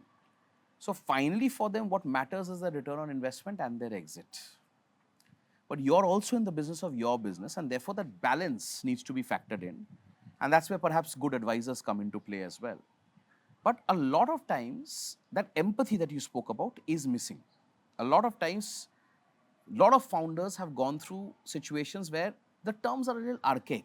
Yeah. Terms are a little, for the lack of better word, sharky. Nothing to do with Shark Tank, but the idea is to say that investors are protecting their own interest. Now, in your situation, have you ever had an instance where you had, perhaps you want, and it's a very interesting situation, right? You perhaps had the ability to walk away from the table, whereas the investor wanted to badly invest in you. So it's again about FOMO management, right? Very rare, but So FOMO on the investor side, but the ability at your end to go across and say, sorry, this doesn't work. I need to go across and stick back to certain basics. If that instance has ever happened, what is your advice to the viewers to say that what are those basics? What are those non-negotiable aspects that one needs to go into? Say that if this happens, perhaps you're better off waiting a bit more, looking at a few more options, Yeah. talking to a few more Yeah. people. So I think negotiation में एक line होता है, आप इस line के इस पार हो, सामने वाला उस पार है. When you are negotiating you to realise that आपके साथ इस साइड में ना बहुत और लोग भी हैं, your colleagues, your earliest employees, your earliest investors. If anybody on the other side of the line is insisting on some clauses which is going to hurt people who are already on this side of the line, who have supported you in the past, don't do that. Don't do that, because tomorrow, I mean, this is somebody who's not respecting where you came from. And I mean, don't do kya hota. If the company is going under, you'll probably do that. Then even people on this side of the line will not mind. But as much as possible, it is not worth, throwing everything to the dogs just because you want to close something. So I think there have been such examples wherein you would find that an incoming investor is insisting on a maybe a specific clause which takes away the right of an existing investor. As a founder, it's your duty to fight for it, because and the best lever for you to convince the incoming founder is that incoming investors to say that यार कल मैं भी आपके लिए ऐसा ही fight करूँगा. So and that is fair. That builds your credibility as well, and I think it makes sense to do that. So I think also it brings in a lot of, again, it all comes back to the essence of maturity. I keep saying this to so many founders, right? That there are two ways of looking at it. One part of looking at it is कि यार ये तो equity है, and therefore it's an equity risk. You can do what you want, no matter what is written. Intent at the end of this is very different. Or the second aspect is to start looking at equity to say as debt. Because then the essence of responsibility, custodian mindset, thought processes around ensuring that you use the capital correctly comes into play. Because if you see debt में default कम क्यों होता है? क्योंकि कोई ना कोई collateral होता है. तू डिफॉल्ट करेगा तेरा घर चला जाएगा, तू डिफॉल्ट करेगा तेरा गाड़ी चला जाएगा, तू डिफॉल्ट करेगा कुछ और चीज़ है, because the collateral risk is there. Equity में कोलैटरल रिस्क नहीं है, बट एक्विटी में सबसे बड़ा collateral is the founder credibility. yeah, that The is founder mindset, exactly. the founder's basic ethos. Yeah. Because a founder in his lifetime is not necessarily just doing one. There'll be 5 other things that you will want to do. And that time, your credibility comes back to say that, okay, this is the guy I want to bet on because he stuck by the ethics. He went into the philosophy saying that if capital has been taken, it has to be returned. So this essence comes into play No, accordingly. well said. Absolutely, it does. Now, in this, there are 2 parts that also come into play. One part is about the relevance of founders having an ecosystem around themselves. Yeah. A lot of founders don't understand the value of that ecosystem. That value of that ecosystem is so crucial in my mind. Because वो ecosystem क्या है? There are 2-3 types of ecosystem. One is your fellow founders. उनसे आप 25 चीज़ पूछोगे. आप investors के बारे में diligence उनके through ही करोगे, because that is the only way of doing a soft diligence. The second ecosystem was your right advisors. You're getting the right, counsel, the right tax guy, the right finance advisor, the right chartered accountant. There are so many people who are there again on your side. And the third bit is to go across and understand what mark-to-market deals are, what are market terms, so that you don't randomly ask for something which is non-market, neither do you accept something which is non-market. Yeah. In your mind, therefore, if you're to look at the thought of advisors around you and how the work has been, what's been your experience? What is your take on having the right advisors? What is your take in having the right counsel, the right, the finance guy, the right CA? How has it been? And more importantly, how has it been for your and my journey together? How have you seen that evolve? So I'll come to our part later. First up, I think whoever you choose to work with, an external counsel or an advisor or a consultant, Yeah. there are far too many people trying to win business from you. So you need to choose to work with somebody who can call out your bullshit. Because I think the more your company grows, the number of people who can call out things to your face Becomes I don't lesser. know. It's unfortunate, but it It's inversely drastically proportional. shrink. So everyone's a yes minister then. Unfortunately. I think it has a bit to do with how open you come across as a person also. But let's keep that aside for a Yeah. while. But I mean, you need people who can show you the mirror, right? Otherwise, I mean, how will you improve or know when you're going headed for running away out of the cliff? So I think there's merit in that. Somebody who understands you more than a business relationship and can call out stuff when you're wrong. Like I would now the second part of the question. I think in our early days, one of one of the things you had mentioned to me was that, on this particular call, I don't want you to say a word or step in unless I ask you Right. to, because so initially when you told me that, I felt that matlab you are encroaching on my space, saying that, yeah, who is this person? Why are you telling me, to not chime in and comment? But then you mentioned, see, because in the call, I need to have an answer to all the questions being asked, which means that before the call, I need to understand your business in that much more detail. Because if the person on the other side understands that I know enough about the business in depth to operate almost like an in-house counsel, then you and me and the company all merge into one entity. Then there is no playing favorites and trying to break the chain by doing that. And I thought that was interesting, which would mean a bit more effort on your and your team side to get to understand the business. But now, having worked on multiple deals together and many years together, I think that there's merit in that it plays. So how important do you think, therefore, the choosing the right inner circle? And again, going back to the viewers, right?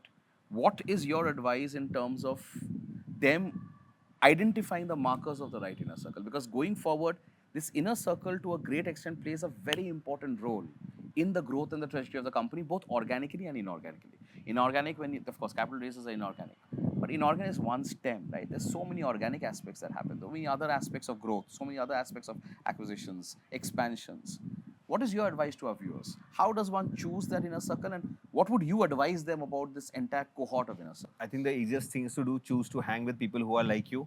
But the most beneficial thing is to do with hang with people who are not that much like you, and which is why sometimes it pays to move outside your same industry, same maybe age group also, or Yeah. same Age group is cohort. brilliant, yeah. Age group. I think we hang with people who are अपने batch का. I think some of the best eye-opening conversations I've had with people who are either 10 years younger to me, Or 15 years elder to us. actually more those who are younger to me actually. Oh, that's interesting. Yeah, but see, because I am privileged to be in a cohort where a lot of younger people I come guess in. your cohort is also largely younger to you. Yeah, so some of them can't say, यार हमने तो ये ऐसा होता है, like, and these are all founders. Some of them, a founder who's like a 30-year-old founder. Now, whether I like it or not, that founder is a decade younger than me. And you. Yeah, तो but अगर 30 साल में Don't call out the ages card. Yeah, we are old people. see, but this yeah. is just to ensure that there is some part you omit in the There's thing. nothing that gets omitted. Okay, here. then this comes then. We started when we were 30. So there is somebody at 30 who today in a much more mature startup environment is able to do a fabulous job of it, is scaling companies. Why would I not learn from it? And some of them, they cater to a very different cohort than ours. Maybe ours is very, say, women focused as an Yeah. industry. But how are men looking at this industry? How does fashion play? How do footwear, sneakers play? तो एक level के बाद ना वो थोड़ा deliberately cohort को expand करना पड़ता है. And So it is true. natural for us, A, to hang with same age. It is second nature for us to choose somebody who are 10, 15 years elder to us, saying that I'm taking advice from. Because you're soaking in. It is not intuitive to take advice for people 10 years younger to us. It also needs maturity to accept the fact that a younger guy can go across and give me something which is eye-opening. No, but that cuts both ways. Now, today, when I have somebody 10 years elder to me, suppose reporting to me, so then why can't I take advice from somebody who's 10 years younger to me? It cuts both ways. True. It's see, we are everything. This is the theme. It's like, I can't see one side of it and not see how it applies to me myself, True. right? So I think the essence is be a sponge. Start soaking, irrespective of whether it's southward or northward. You'll know how much to rinse out as it is. Hey, what is the question? I don't remember, man.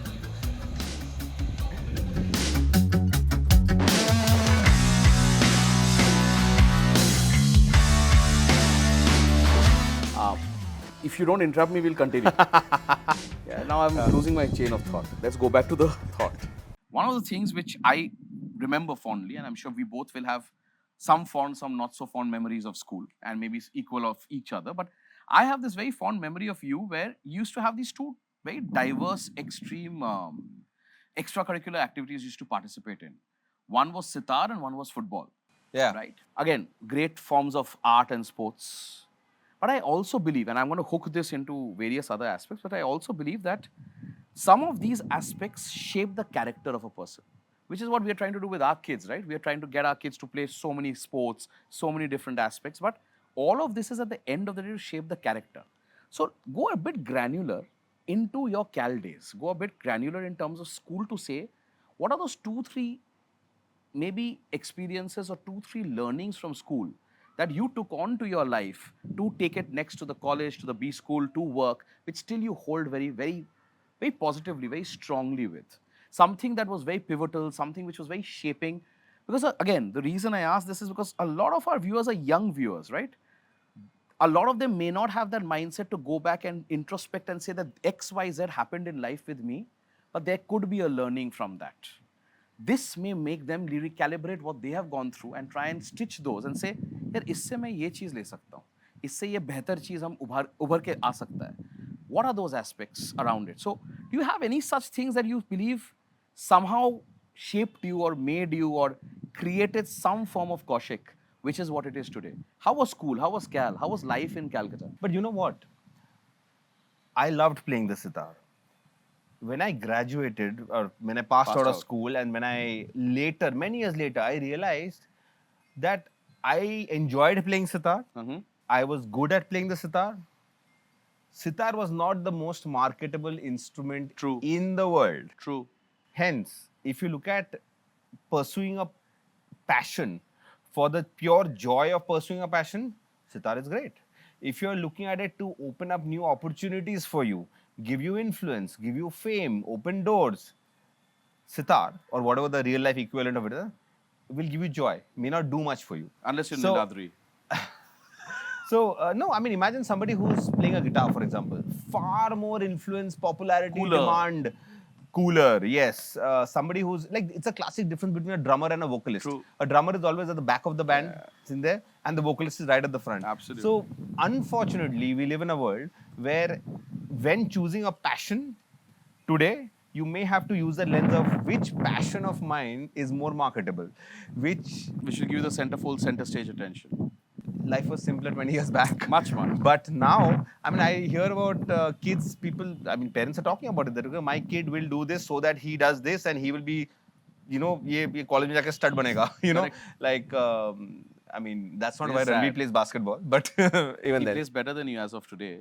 our kids should do better than us. That's the law of nature. You were pathetic today. I'm very low bar. But so, you know, that's something which when I look back at my tryst with music in school, I loved my time over there. But I realized that maybe if I had picked a different instrument, I would have maybe made far more friends, performed in a lot more places, been called to a lot more places. So yeah, that's one thing, you know, that shaped me. I have a very, very interesting anecdote for sports. I know you mentioned football. I'm just piling down onto sports. So one of the most hotly contested events was the 100-meter sprint for all classes.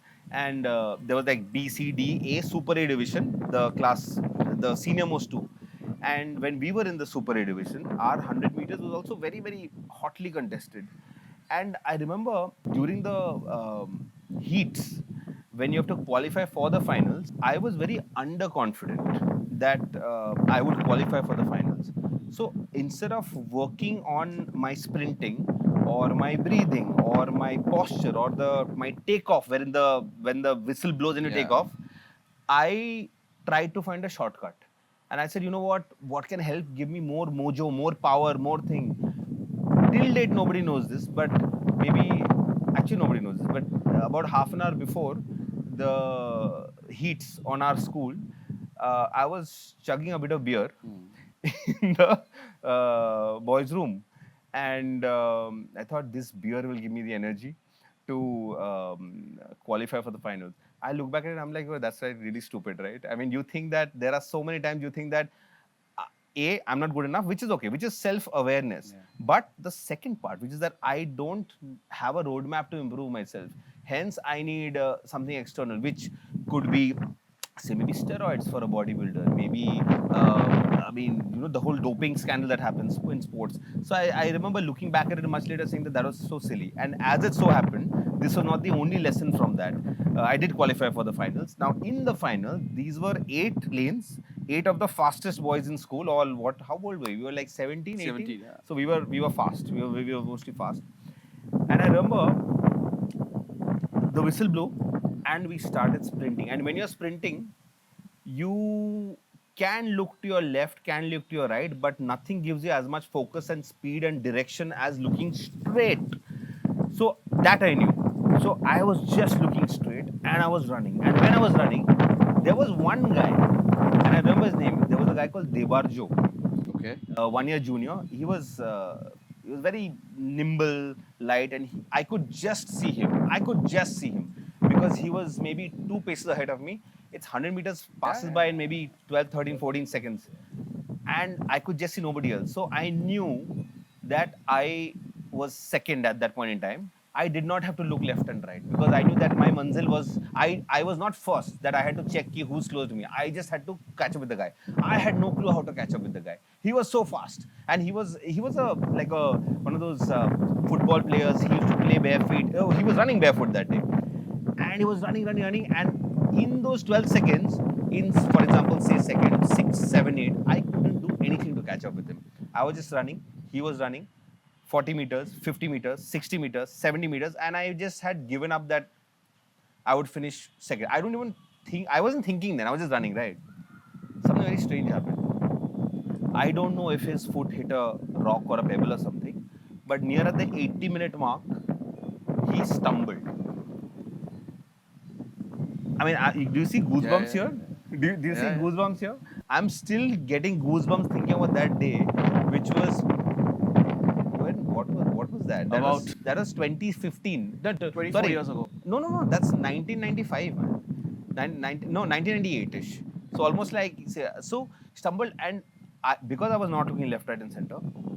I just kept stuck to my game. Whatever I could do best in my control, and I overtook him.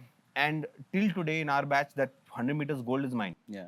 Today when I look back, I realize that, I keep telling this to a lot of people that, yaar, idhar udhar mat dekho. पहली बात तो इधर उधर मत देखो, अपने game पे focus करो. And secondly, if there is somebody ahead of you, I mean, just be patient and keep doing what you're doing. Sometimes you don't have to be better than the other person. You just have to not make a mistake that the other person will make. Tennis, there's a concept called unforced errors. Yeah. Sometimes you win a set not because you've cracked this crazy rally. It's because the other person has made an unforced error.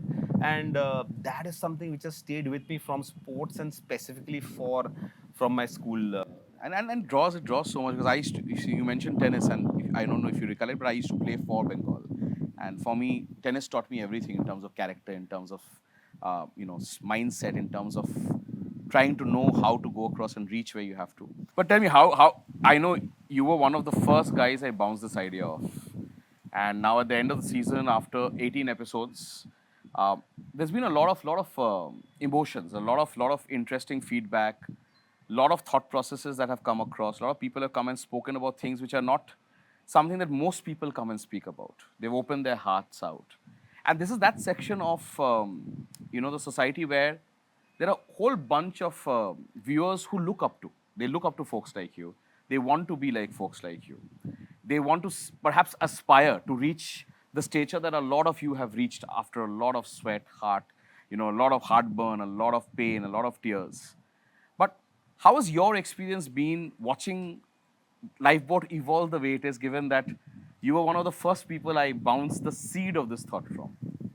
So, the first time you told me about it, I thought you lost your marbles. You're just saying it because it's a weekend thought. After a few tequilas, it will come to you. Or the gin. Where's the gin? There is no gin. Yeah, no one knows. There's no gin. This episode is sponsored by, if you manage to close a sponsorship before the end. Season 2. Season 2, okay. No, but I think the world is made of two very different kinds of people. जो बोलते हैं और वो करते हैं. Correct. In fact, कुछ लोग तो बोलते भी नहीं है, सोचते भी नहीं है. You've सोचोड बोलोड and for a while, because I remember there were some apprehensions also before you decided to. I think the thing that stood out was that you didn't want to half-ass it. Yeah. You knew that if you wanted to do it, you wanted to firstly learn from the best in the business. I think a lot of the very, very popular podcasters of our generation, you've also spent time talking to them, learning how to churn out valuable. It's not about good-looking content all the time. Although I'm hoping this... I hope so. But it's about what adds more value, right? Yeah. And that's evolved. that's evolved. So which is why no pressure for the season finale, but it's been great. I'm glad. So there is a season 2. Of course. Oh, There is a that's- season 2, that's and there's lovely. some 30 amazing guests. So a lot of them are your common friends and our common friends. So you'll see them Fantastic. soon. But that's for another day and a launch and another thought But that's process. proof of the pudding, right? Of What course. was a germ of a thought Is now is shape, now seeing there, shape in a right? different way. या तो करने वालों का कदर ज्यादा है हमेशा, कहने वालों से. So this now brings us to the penultimate section of the Why do finale. you have that? Why do you evil smile on your No, the face? ultimate is where the evil smile will come, because then there are some very interesting questions that come your way. All right. So my friend, my brother from another mother, Hmm. how has your experience been of this lifeboat? Hmm. What do you think of lifeboat as a concept? What do you think of what I'm building? Where do you see this going? Because for me, you're a very, very important part of this. For me, you're not just someone as a guest. You're not just a client. You're not just a brother from school. You're also someone who, you know, resonates a lot in terms of the struggles, resonates a lot in terms of the pain. We've had our discussions on various aspects. So take me through, and this is me personally, and again, this will always trickle down to a lot of our audience and viewers, which are hopefully growing every day. What's your take of Lifeboat and what I'm building? Number one. And number two, the most important question. What is Kaushik's definition of Kaushik's Lifeboats? Who, what, or how many? As usual, the second question is easier for me to answer. Go Maybe ahead. I'll go with that. Yeah, Lifeboat is family for me, because I think a lot of what we achieve in our professional lives, at least in our lives today, boils down to what it does for our family, whether it is immediate family, our early generation. So everybody has a why, and my why has been family, which is also probably why I find questions, or say the whole aspect of working with a spouse so normal, and the way the life is working, it's almost like it's one unit. Very organic. It's almost like one unit, which is why I can totally see it that maybe 10, 15 years from now, if any of the kids decide to start up something on their own, मैं तो first investor बनने वाला हूँ उनका. तो investor क्या, थोड़ा side से थोड़ा. Yeah. I'll be the one planting fake customers so that they get their first traction. so that's I think that's my compass. That's my center of gravity, and that is the first word that comes to me for my lifeboat. In terms of what we are building here in this series, right? I think the word lifeboat, people think about a lifeboat when they're drowning and say ये मुझे आके बचाएगा, which is how it adds value. So the value part is very clear, because obviously you've received accolades, there's clear traction, and I mean there's so much fanfare, and forget fanfare, there's so much love about what you're It's about creating. love. But I want to see Lifeboat move to a point wherein people make it a part of their lives even when they're not drowning, because you can't wait till you drown before you start realizing that everybody needs a lifeboat. So my only wish for this beautiful initiative is that it becomes that go-to. You wake up, you brush your teeth, and maybe when you're on your way to work, you plug it in and you learn something new. I mean, there is so much to pick from. Even if I think if you pick one particular thing which makes you think, discuss it with somebody else, it's worth it. So I wish for continuity, because I am of the opinion that anything of value takes a decade to create. Yeah. So I know we are in very early stages. First season, I want to see 10 seasons of this, and it'll be pretty crazy the kind of impact this will drive. I'm hoping, man. I'm hoping, and I think everyone has a story. Yeah. And somewhere, somehow, in some way or the other, those stories keep a lot of viewers, a lot of listeners afloat. So for me, that's the tagline. It's your lifeboat, because it's stories that keep you afloat. Yeah, stories are cute. Oh yeah, right. So I hope it does. And on that, That now the evil. on that, we'll go to the lighter zone of it. Very interesting lighter zone. There is a whole concept of lifeboat shot questions, which we can drink with a lot of water and have shots around it. Yeah. But yeah, this is close to my heart, because Well, how many questions are there? I don't know, man, 10, 11, 12, 15. I could take time to answer these. No, these are supposed to be from the heart, so instantaneous. Yeah. Not the mind, so we don't use your mind here. Okay. Yeah. And it's fun because in this case, I'm not abusing the team like I always did for all the shots. Okay. So because with you, it's more fun doing this. Early bird or night owl? Night owl, hands down, night owl. there is joy, brother, in the solitude when the world sleeps. That is true, man. That is true. A lot of times, our pinging is at 2 a.m. in the morning. Is that joy or not joy? I don't know, but it's still there. Tea or coffee? Coffee, 100%. Tea. Too, I'm not that polished to be a coffee drinker, a tea drinker. Coffee always keeps me up Black or with milk? with milk. उतना भी hardcore नहीं हूँ. Vada pav or burger?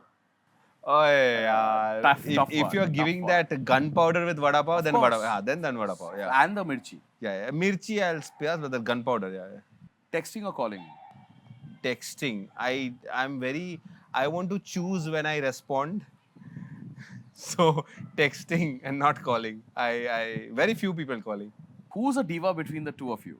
You or Vineeta? Vineeta can't be the diva, even if she tries, unfortunately. So by elimination, if you ask 10 people, they will choose me. I like the caveat of elimination. I think it's by nature. No, by elimination, she, unfortunately, यार ये बहुत ही unfortunate question है. I'm so not a diva, but she's so not a diva. So that is the thing. I see. I also see. If you could eat one food for the rest of your life, what would it be? First thought came was khao sui. I don't know why. But that's very weird. yeah. For the rest of your life, khao sui. Nee, hot dogs. Better answer. Easier. Processed. But I've finished half my life to go. Okay. What's the weirdest thing you have ever eaten? Oh, there was tequila with a scorpion inside it. That's not eaten that's from, fine. but that was weird.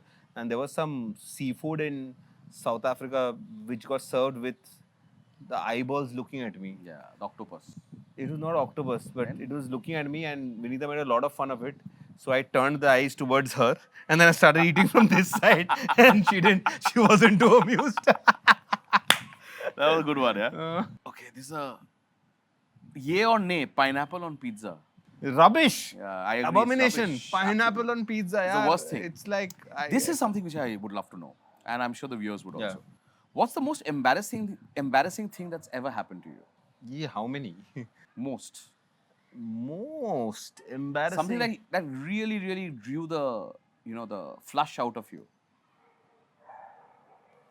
Yeah, this is like right now you're saying, there's my frame of reference of an answer.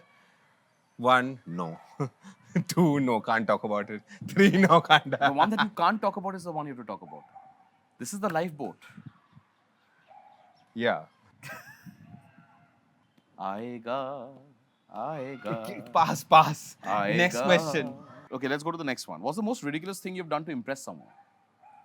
Oh. This has to be I fun. once jumped onto a train without reservation I think I had a ticket, but it was and traveled 6 hours to. Oh, this is also my most embarrassing moment. Yes, to visit her home. Some woman's home. Her home, because Woman's home. because she was going away. Her will get confused. Her na? home, and then I had taken flowers. Which got wilted. No. When I entered and I rang the bell, her mom opened the door, so I gave the flowers to her mom. and I have a lot of things which can come up which I'm not so saying. this is the most embarrassing thing, because later I realized that I didn't have an answer to where are my flowers. So yeah, but I think that is the right thing. What would you have done? I would have asked for her daughter. And not give the flowers to her mom. No, I would have divided it. Some Wow. for you, some for you. Wow, Play the wonderful. class charm, man. Divide the flower book. Wonderful. See, यही ना इसीलिए lawyer and founder में फर्क है. Lawyer and entrepreneur में फर्क है. But no, you're founder entrepreneur also. इसलिए तो जुगाड़ है ना. All right. Okay. 10 में से 5 फूल इधर तो 5 फूल उधर तो माँ भी खुश बेटी भी खुश. So, what a thought, Sarji. What Yeah, a sir. thought. Wonderful. If you could have any superpower and only for a day, what would it be? Control Z. I would choose the power of undoing some things, which I think is very, which obviously is a flight of fancy, but yeah, I think there's power in being able to take back and undo a few things. That's the most powerful thing. Yeah. So deep. Yeah. So deep. Chalo, in this you've shown some depth. Good. See, lifeboat brings you afloat, so you're not able to show depth. Would you rather have a rewind button or a pause button on your life? Pause, not rewind. See, every moment that I've gone through, I've made mistakes, but I've coped with my mistakes and I've had my good times. Pause, because sometimes moments are so beautiful, you want to just savor the moment. So, You just pause and take it in far, yeah, far longer and deeper. True. very deep question. What's the most embarrassing thing that's ever happened to you? Yeah, I know. The most embarrassing is trying to negotiate commercials with you, because that's when I realized that you are trying to convince someone who has no intention of being convinced. And I'm sure other people will also agree. But I successfully convinced. And the worst part is after that, I got convinced enough to become an investor in the company. That's the best part. That's the best part, not the worst part. That's actually the best part. So hell with Chalo, the... we agree on something. Guys, Yeah, I rap, done. we agree on That, something. That's the best part. That I agree. And commercials can then go to hell. It's okay. But tell me, now we are going to a very interesting one Okay. for which you have to move. Move. Okay. What's your go-to dance move when nobody is watching? Right. Wonderful. So basically, you've chosen a fresh bunch of questions for this. Which you have no idea how it'll hit you. It is doing the waltz with you. But why don't you try and show me how it does? So get You up. don't need me. No, I need it. Going. See, that's the thing, na, with you. When nobody is watching. With So you. Even I'm not around, na? No. See, then nobody needs to watch. No? Okay, next. All right. What's the most ridiculous fear that you have? Ridiculous fear. Our fear is ridiculous. Depends. Some fears can be real, some people fears can be ridiculous. Didn't want to get it so deep, so that's why ridiculous. Kids will not want to be friends with me in about 5 years from now, which is going to be true. But But that's not ridiculous, that's true. Yeah, but that's a fear. That's a fear that we all live with, yeah, yeah. But that's not ridiculous. yeah. Again, you're making it too deep. I don't want to think about it. Ridiculous fear. Ridiculous fear. Okay, what's the most ridiculous nickname that you've ever been given? For some reason, in Pilani, people couldn't think of a better name. They used to call me K Guy. I never realized why. Guy? Yeah, K Guy. Then I realized K in some Tamil language had this very obscene full form, which I don't know the Tamil word. So for 4 years, I responded to K Guy. Then I realized that it was not a very pleasant or a flattering word. What's your favorite thing about yourself? Ability to absorb more than I spit out. I am not very reactive. Yeah, I think it gives me time. Processing. Yeah. The power to process. No. I think what I'm headed to is that the lack of FOMO, which This is a great place to be. no, I'm not complaining about it. So that's why I like. I mean, for example, when you are arguing with somebody in a debate or say in a fight, I've realized that you can't fight with somebody. Somebody can't fight with you if you don't want to fight with the person. So yeah, I love it. I love it. I mean, imagine somebody sending a barrage of texts and you're like, I will not reply to it right now. So it is tough to not reply to it, but I sometimes tune out. I think it's the best thing to do. It's the best thing to do if you can go across and take time to process and time not to react. Have you read The Monk Who Sold His Ferrari? Yeah. So there is a part wherein it talks about training your mind. There's a chapter where it says, imagine an elephant in a pink thong or a Yeah. pink something. Pink, was it Sarong. pink thong? Pink sarong. Things around. I think so. Okay, it was One a of very those, ridiculous yeah, side, yeah. right? So the book says that, okay, imagine that, and you imagine that. Then the book says, okay, now don't think about that, and you realize that you can't not think Unthink about it. that, and then you realize that you have to train your mind to not think about things. So, but if you are able to do that, you can control what you're spending your processing power on. And I'll give you a very interesting instance. So recently, there was some matter, some transaction where I was brought on, and my partners were dealing with it, and we had a very abrasive counterparty. okay, And one of the points that the counterparty counsel made to me personally over one discussion point was that, are you even a lawyer? Have you even gone to a law school? And this was all parties together, right? Now, there are two ways to react to that. One is the usual way, and then make that person realize and wish that he had never uttered and opened his mouth. The other way was to go across and say that maybe I have, maybe I haven't, but I don't need to tell you that. All I can tell you is that this kind of statements means that the call is over and we are not going to do the call anymore. And we switched off from that call. The amount of peace that comes from being able to not react and therefore process the whole situation and then say that this is not worth my time, this is not worth my energy. I think that's one of the most key elements of power that one can have. It's one of the so most, you didn't react. I didn't.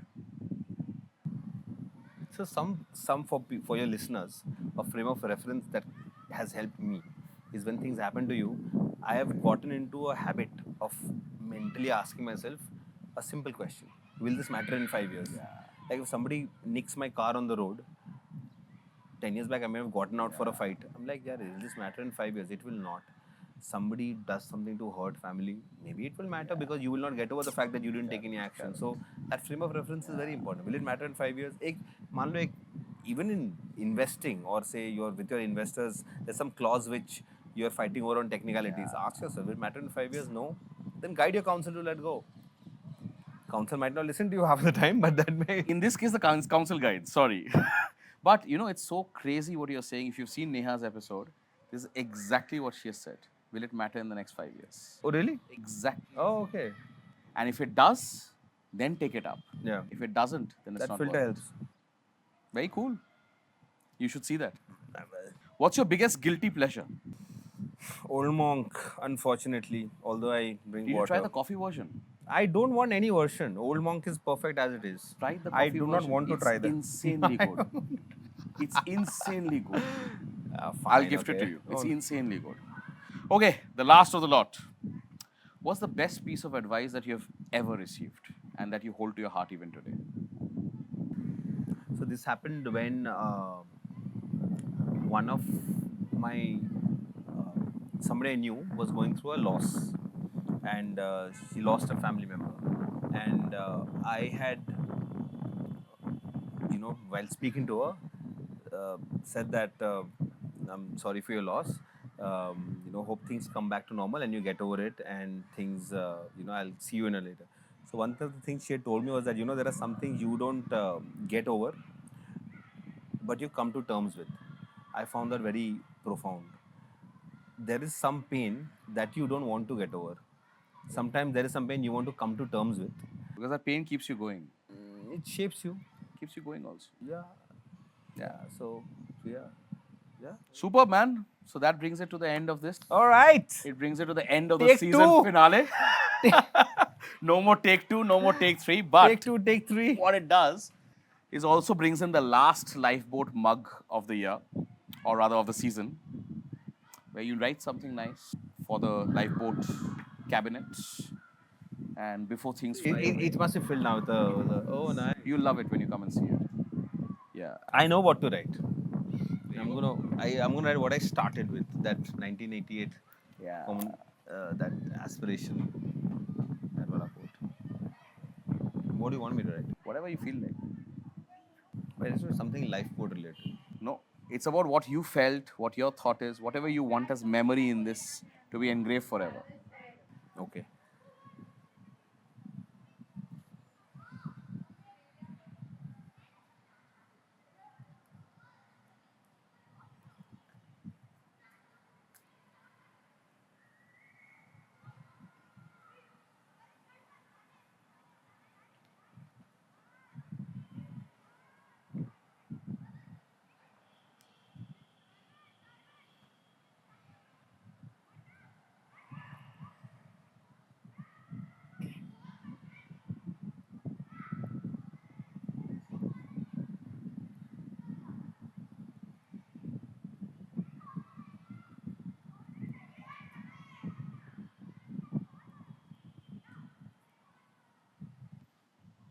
Okay, what does it say?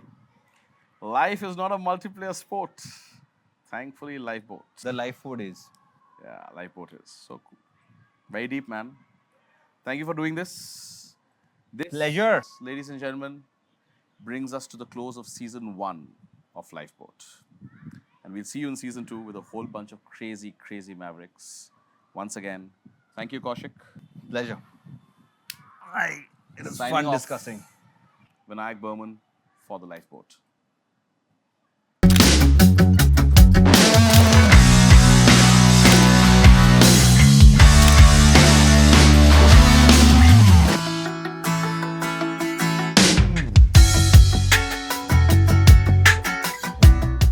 B school was very different.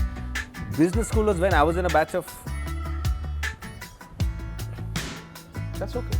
This is when kids start playing.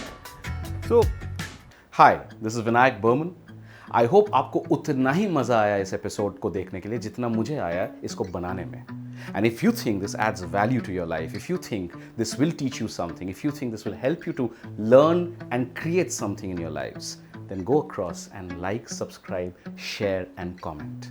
It will mean the whole world to me and my friends. If you don't have time to watch the entire podcast, then do subscribe to Vinayak Burman Clips and Vinayak Burman Shots, where we take out the most relevant extracts, the most important extracts of those podcasts, of those stories, of those moments for you and for your benefit, so that you can try and understand the gist of the whole conversation and yet take a lot of learning home. Till we see you next time, signing off, Vinayak Burman.